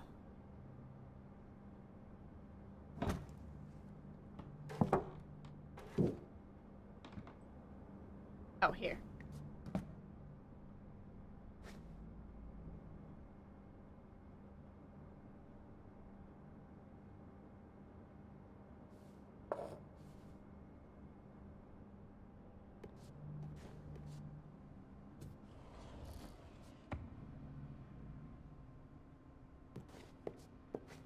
Okay, and then Adams was which room?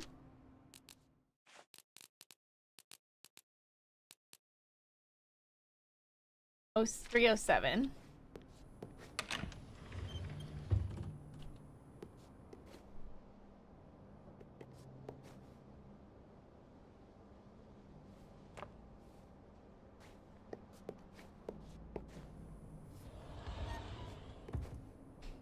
Now the wallet with Canadian money.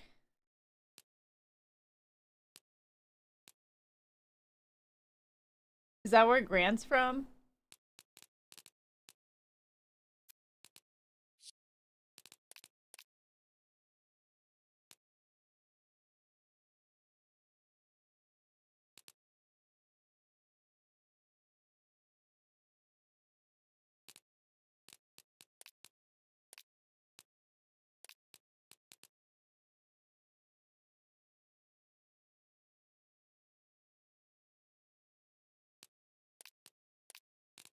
Oh, somebody mentioned. Well, no, that was my own. Never mind. That was my own note.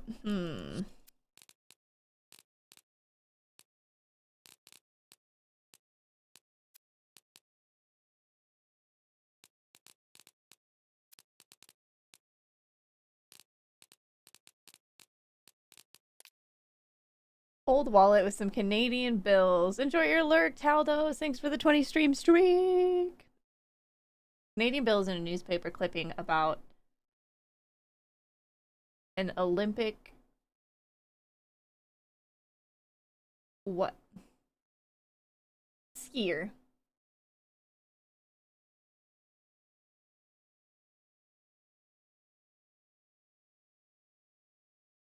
Who the heck would that belong to?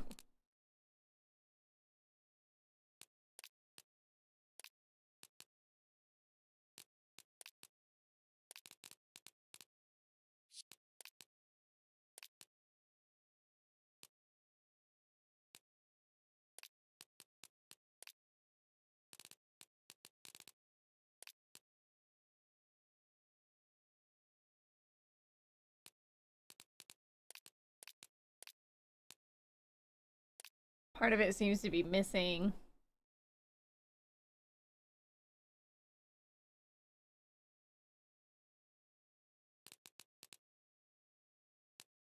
I wonder if I missed something.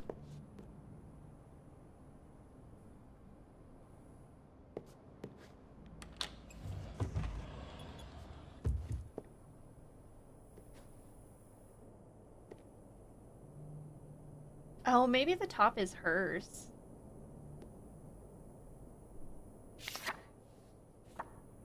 She has the old toy. Okay, hold on, hold on.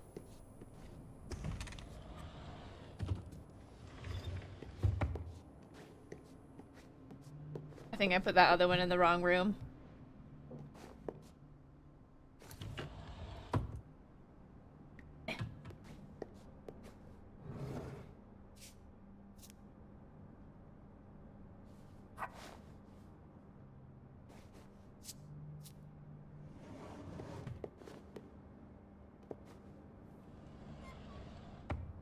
Okay, so I don't think these guys would have a wallet with a bunch of Canadian money.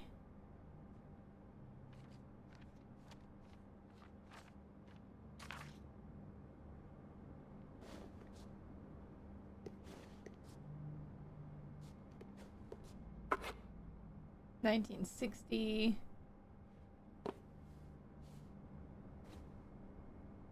Because the top specifically mentioned that it looks like something from the 40s. So it's likely to be this other lady's kids.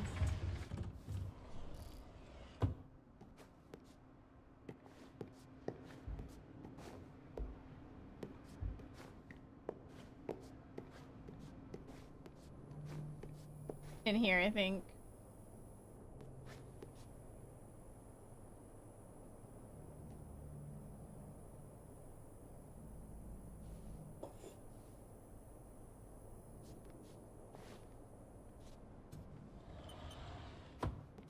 The only one I'm not sure about is the wallet.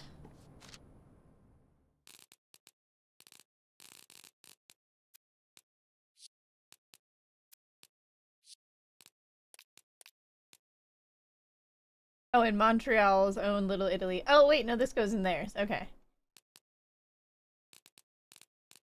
Mystery solved.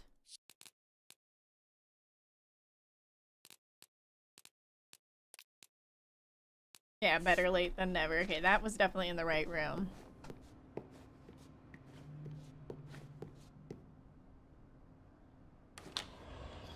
And this goes in here. That should be everything. Now all that's left is Caleb's rosary.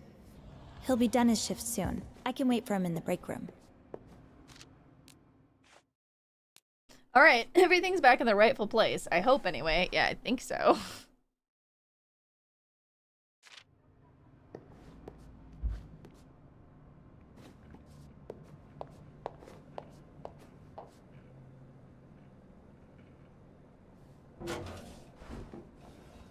Let's get this stuff out of here. Yeah, we returned every dirty towel.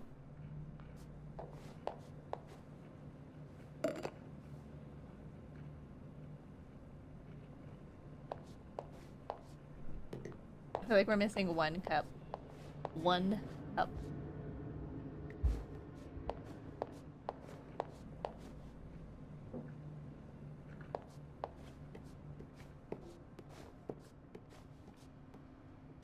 I see something here. Let's see.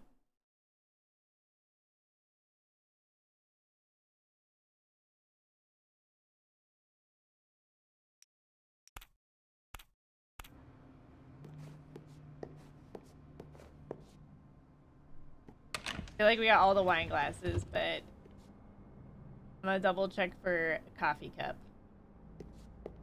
I don't think it's the one in that other room.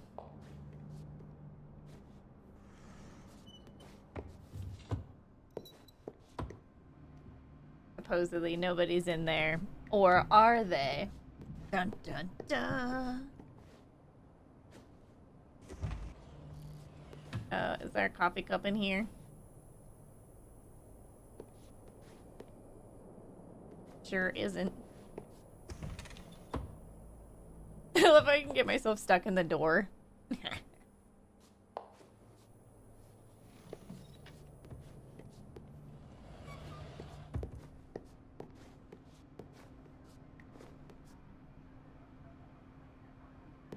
Anything out here? This is vacant. There's no point in snooping around an empty cabin. I already double checked this one. Okay. To the other hallway. Away!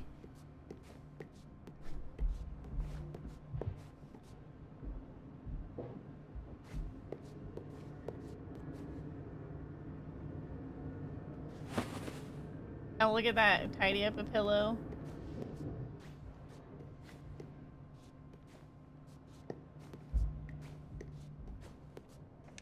Missing any others?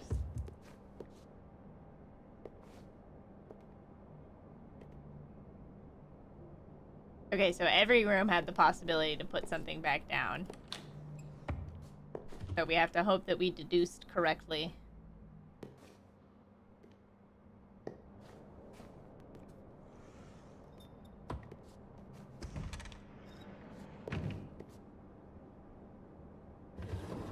Pretty sure I got all the coffee cups.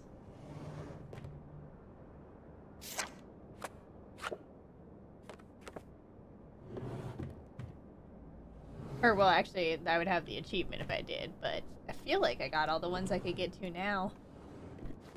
Maybe there's one in the break room. Yeah,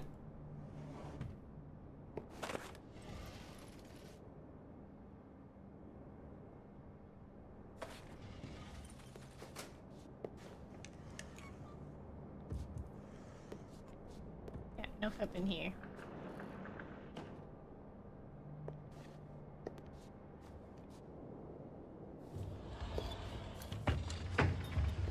There it is.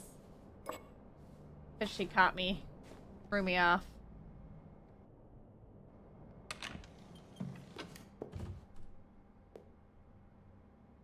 Alright, perfect.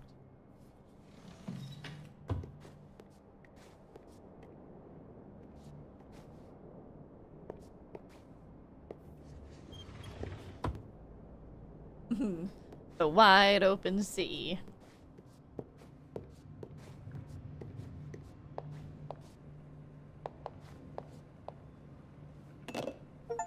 There we go. Now we have all the plates and cups. Or, well, just all the cups, really. Did we get all the trays?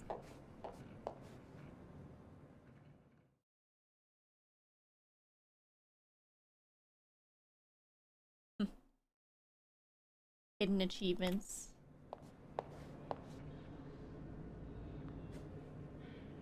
One of them's probably for reading our birthday card, but we did not do that.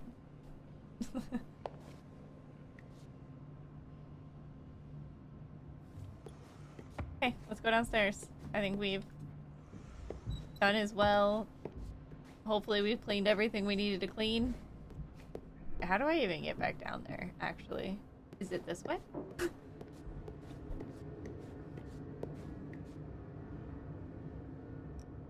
Return to break room.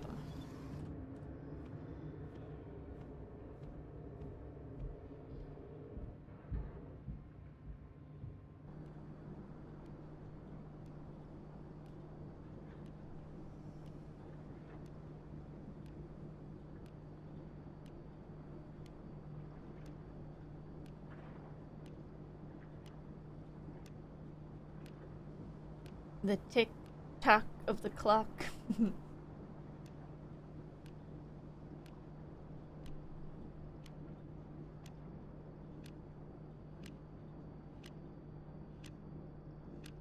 Oh, right, we have that letter in there. When the time is right.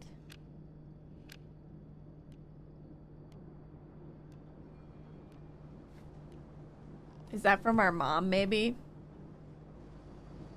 It's time, Sophie. Oh yeah, we also wanted to put... Oh, Caleb's locker's open. Aw, Caleb. You didn't have to. I should put it back and pretend I never saw it. But everybody knows. This must be Caleb with his mom and grandpa. They look so close-knit. Easter Sunday, 1953. And we're rolling. Should I start? Yeah, let's go from the top. Just play like you Oh, it's my normally would. piano lesson. I'll count you in. And 1, 2, 3, 4.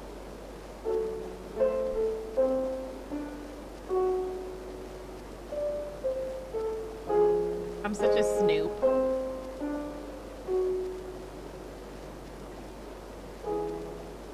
All right, not bad. I'm hearing an improvement. You're too generous, Caleb. That was awful, and you know it. You're too hard on yourself, Sophie. You're really getting the hang of it. Hell, you learn faster than most. Soon you'll be able to put on a performance for, what was her name again? Beth. Yeah, I can't wait to surprise her. Maybe she'll let me play for the people at her bar. Let you? I'm sure she'll be honored to spotlight such an up-and-coming talent. Oops.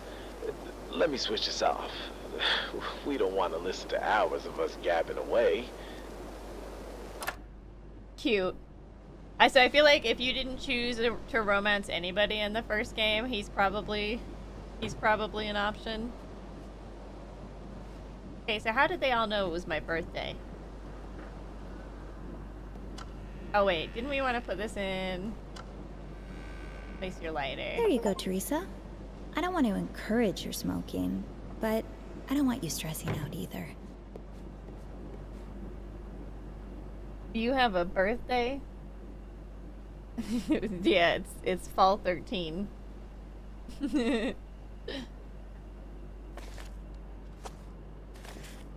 I should sit down for this.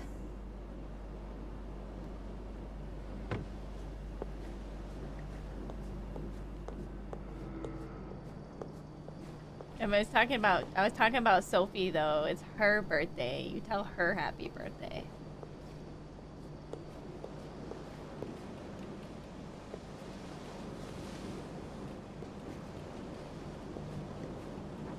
the window's open.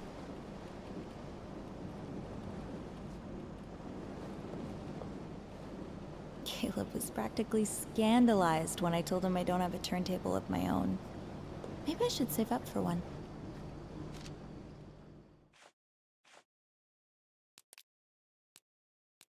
When the time is right. I just love being on the Orpheus during golden hour. The view of the sunset over the ocean hasn't gotten old yet, and I suspect it never will. And lucky me, I have the break room all to myself for a moment. I can take a breather while I wait for Caleb to finish up his shift, and then I can reunite him with his rosary. In fact, maybe it's finally time. I think I'm ready. All I need to do is grab it from the locker. You can do this, Sophie. Yeah, I bet this is from our mom.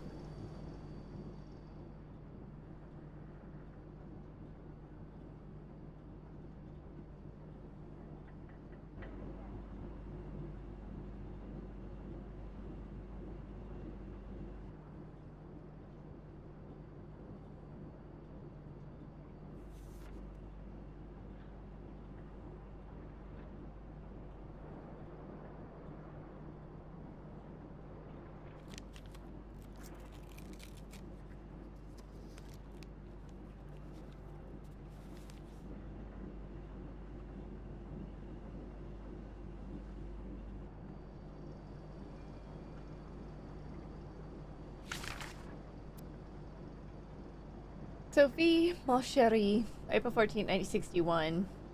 Believe it or not, I woke up before dawn today. It's been so long since I've sat out on the balcony in the quiet of the morning, alone, unbothered, before even that creepy Mr. Boulanger is awake.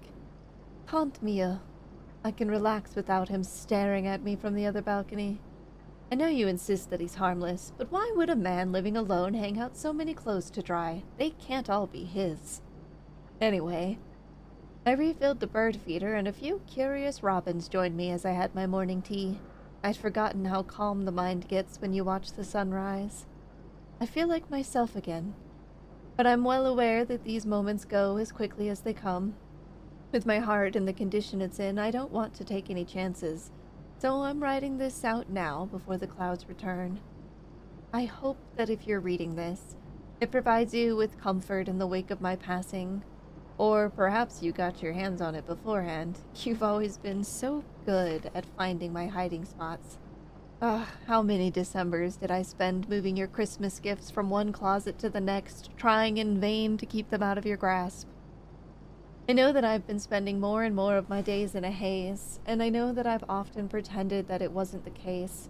But what mother wants to admit that she's become dependent on her one and only daughter?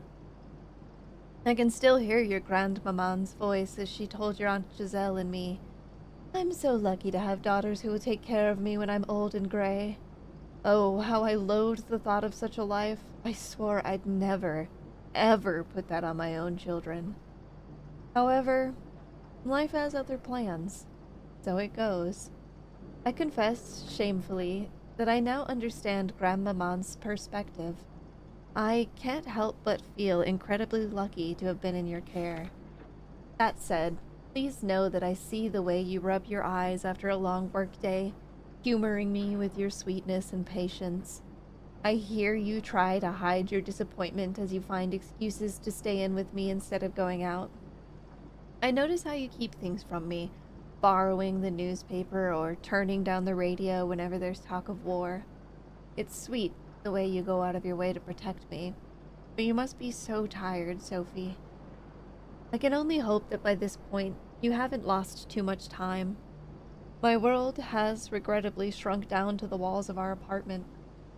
Promise me that you won't let yours shrink too, that you'll allow yourself to enjoy all that this life has to offer. A parent should never be what keeps their child from following their dreams. I'm afraid the guilt of having been that for you for so long will surely follow me into my next life. I'm deeply sorry, ma belle. Thank you for bringing Beth around the apartment. And I apologize for anything untoward that I may have said in her presence. I'm glad you have such a good friend in her. I've noticed how she makes you laugh. Haven't heard that kind of laughter out of you since you were toute petite. Friends like that become harder and harder to find as you grow older. Hold on to her. Keep laughing together. Try and visit whenever you can. I've arranged it so that I'll be buried next to Grandmaman's, not too far from that beautiful red oak, if they haven't cut it down by then. I'll shortly need updates on the goings-on of Orson and Camilla and the rest of the Wild Orchard crew. I doubt I'll be getting Channel 3 where I'm going. Je t'aime, mon ange. Josephine Roy, Maman. Aww.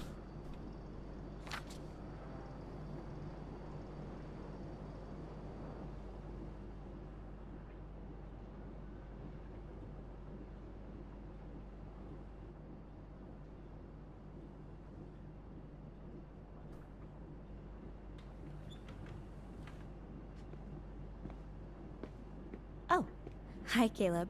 Hey, Sophie. I suppose you weren't able to find my rosary, huh? Actually, Oh. Thank you, Sophie. No! Really. you're welcome. I got one thing in the wrong resigning place. myself to the idea I'd never see it again. But here it is, back in my hands. You really turned my day around. Hold on. Can I load before we went down here? I figured it out before. Okay, so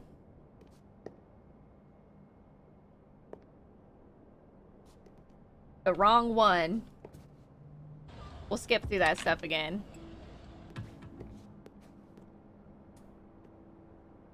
I was bothered by the top. I couldn't figure out where it fit.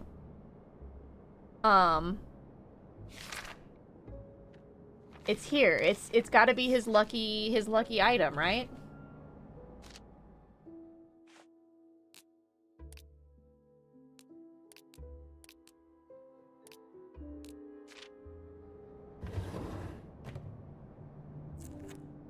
Although, this kind of makes me feel like it would have something with a keychain. Oh, now I don't know anymore. Let's see, how old is this guy?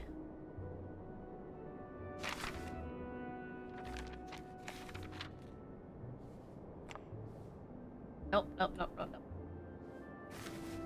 Maybe I didn't need to restart. Let's see.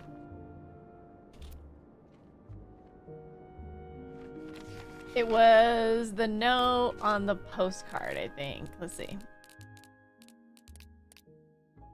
So he mentioned, I lost my good luck charm a few days ago.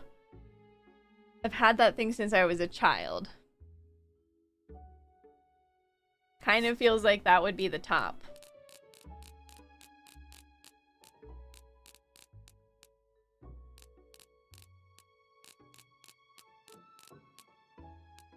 Because I doubt she would steal anything from her mother-in-law.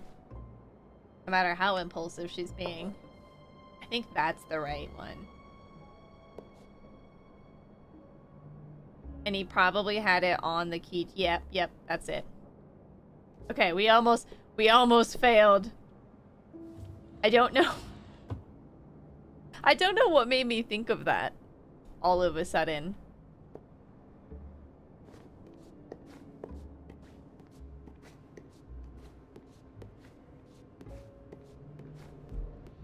Like, I'm really not sure what jogged that.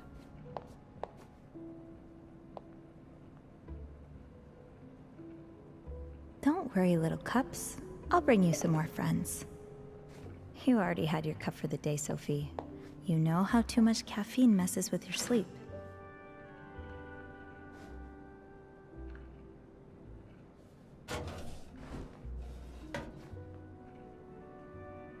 Okay. Gotta grab that coffee cup again, too.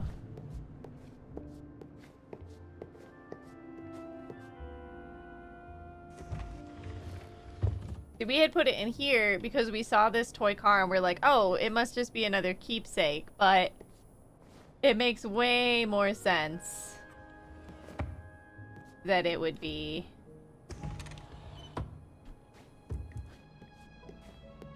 the race car drivers.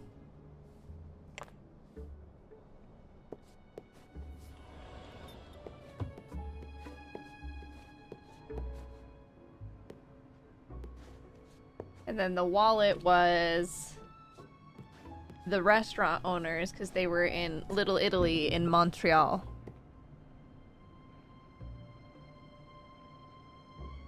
I don't know what the significance of the newspaper clipping is. But yeah. Oh wait, I went too far, I think. Which room were they in?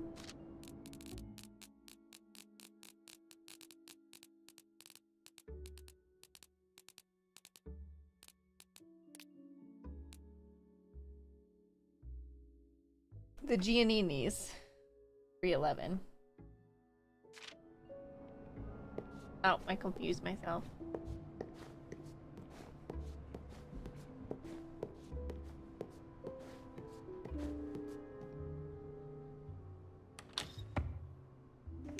What?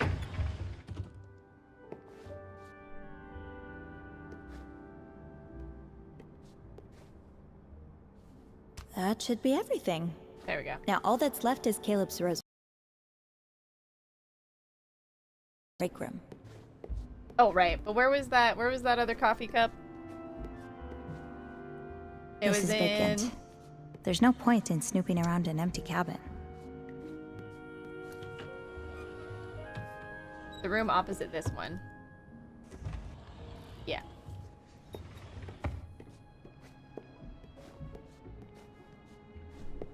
Wonder if I'm supposed to throw that paper away or not.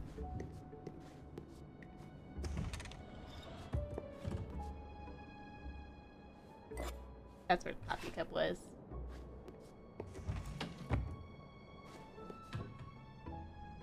Okay, yeah. We got her room okay. It was just the coffee cup.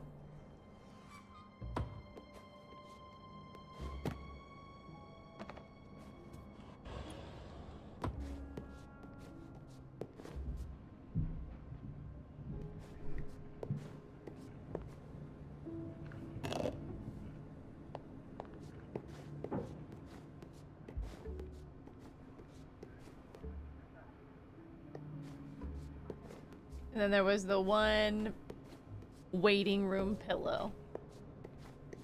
This one. I've stopped and admired this painting too many times to count. I wonder who the artist is. I didn't notice any like messes in the hallway that I needed to clean up. Okay, now we can go. Whew. We averted catastrophe.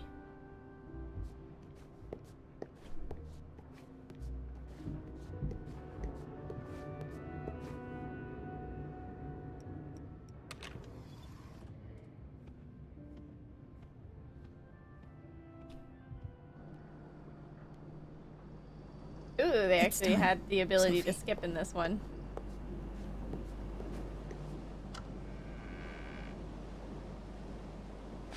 Aw, Caleb. And we're rolling. Yeah, Can I skip I'll this? count you in. And Okay, cool, nice. Oh wait, did we look at the picture?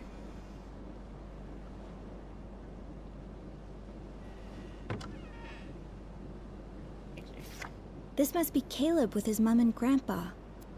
They look so close-knit.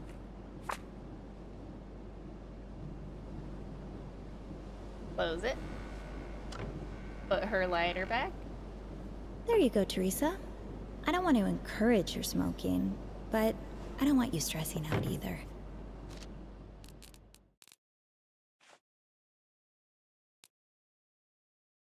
Alright, let's see. I don't understand the question, and I won't respond to it. That seems pretty chat-like. I should sit down for this.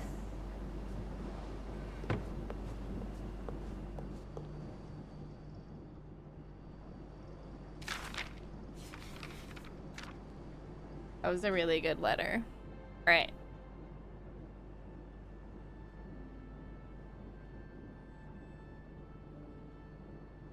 It was like we never went back and fixed our mistake. Oh, hi, Caleb. hey, Sophie. I suppose you weren't able to find my rosary, huh? Actually, Oh, Thank you, Sophie. Really. You're welcome. I was resigning myself to the idea I'd never see it again. But here it is, back in my hands. You really turned my day around.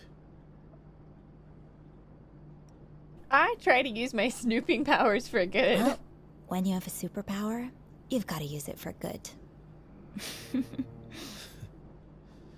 We're lucky you're one of the good guys. I really can't thank you enough, Sophie. I mean, I know it's silly to care so much about something of so little value, but I really would have missed this.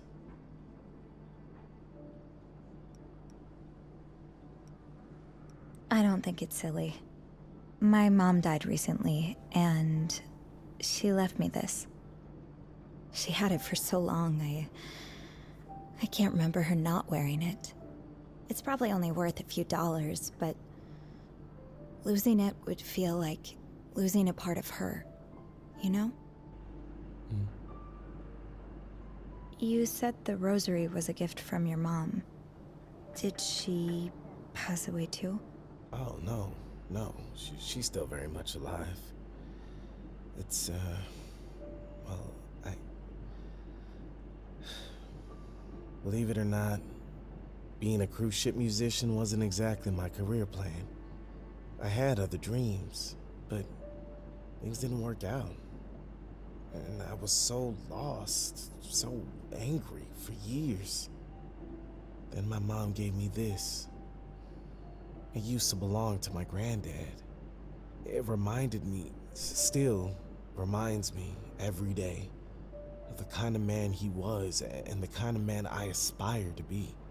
It helped me find my faith again. My faith in God, sure, but more importantly in myself. And in others. There are some pretty horrible people out there. Now I choose to focus on the good ones. Such as yourself, Sophie Roy.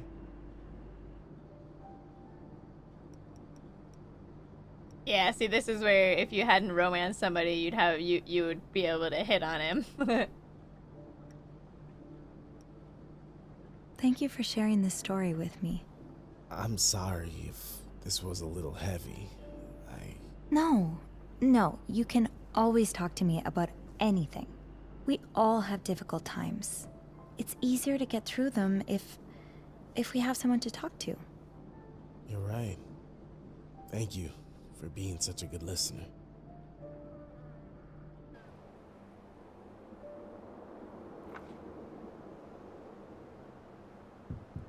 Ah, Sophie. Come in. So I've heard you've solved our little mystery. Yes, I did. Well, tell me, who's the thief? You know what? The items are returned. He doesn't need to know. If you don't mind, I'd rather keep that information to myself. What? Why? I don't want the thief to get in trouble. They didn't have any bad intentions. And they told me they'd make sure it doesn't happen again. Well, you've proven I can trust you, so I'll take your word for it. Thank you. No, thank you, Sophie. I just spoke to Caleb. He was so happy to get his rosary back. Yes.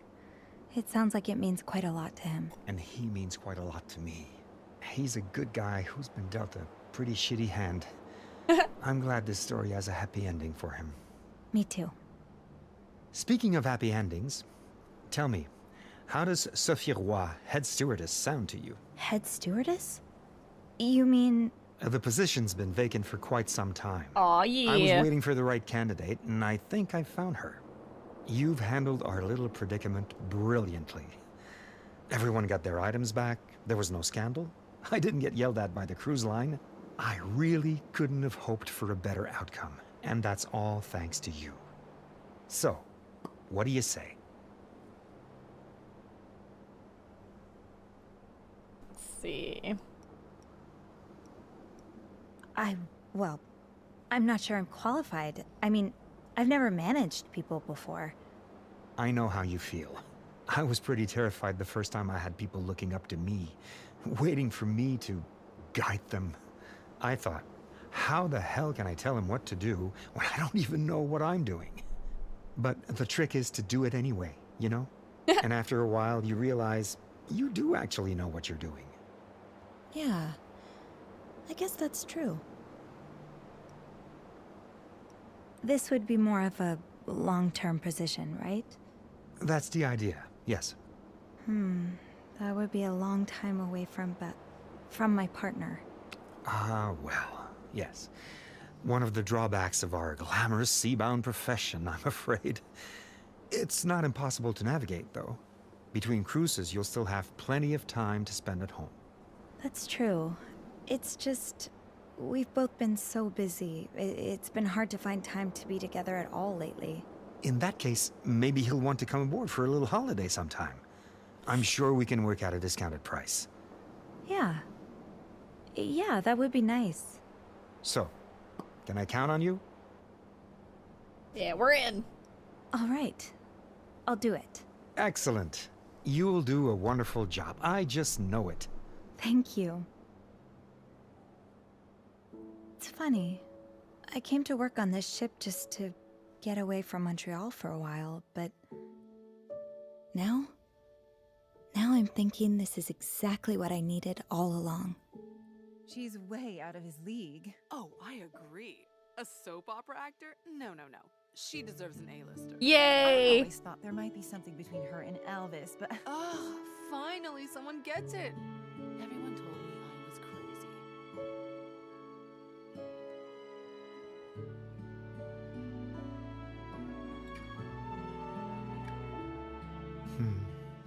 Yes.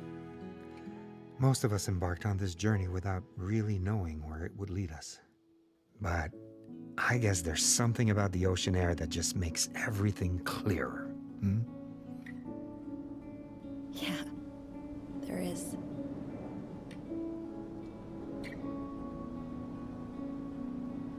There really is.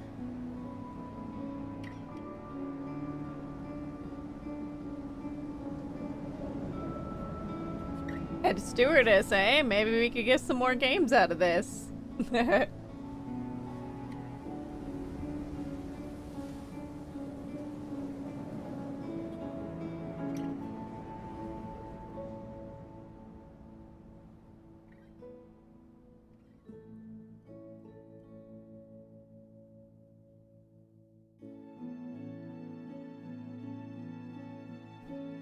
What? Happy birthday?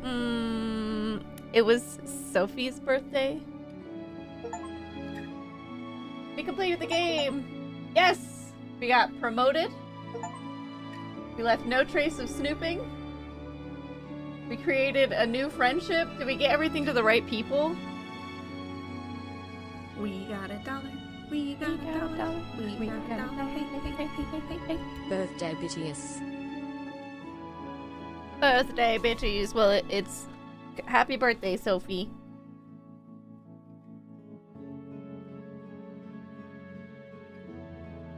This was nice. It was very chill. It was good to see our girl Sophie again.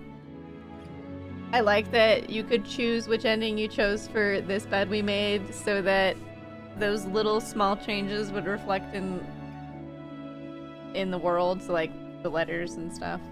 Very, very cool. I wonder if they're planning on doing any more.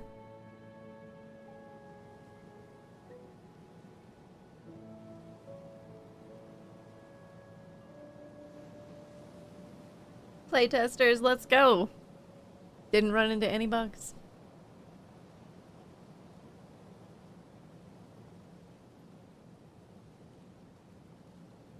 There was probably, I think there was a streamer mode, so there was probably some potentially copyright music in there. But the music that they gave us instead was very nice.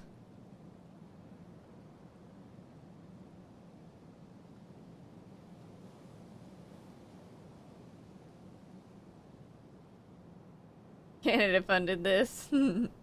That's why Sophie lives in Montreal.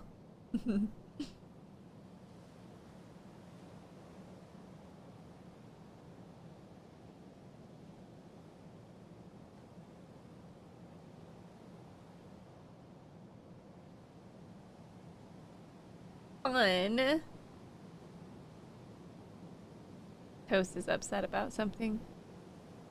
I think he wants to go outside.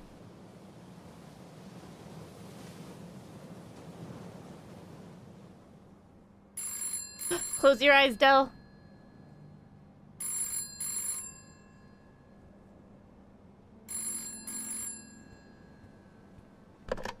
Sophie speaking. Hey, Bean. Hey, girl. Beth, are you okay? It's all gone to shit. I think I'm done, Sophie. I hate to do this, but I need your help.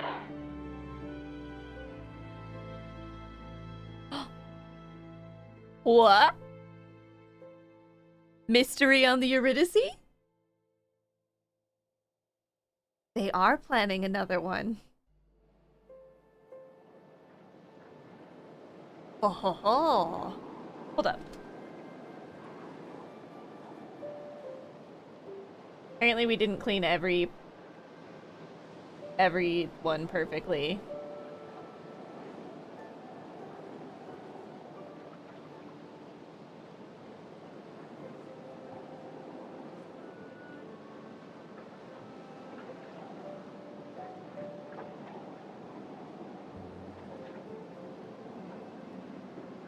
Okay, so I must have gotten that right because I got the promotion. Nice.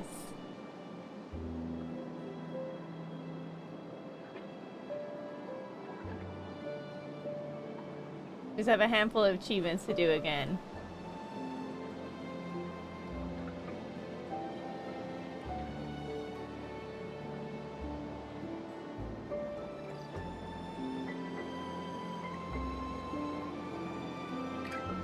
I wonder how we didn't get super stewardess.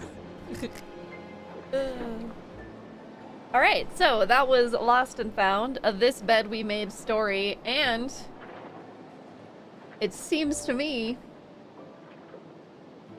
that they will be continuing Sophie's story in the future, maybe. They gave us a little tease there, so yay. I really do like these games. They just, they really hit the mark for me. It's satisfactory snooping, you know?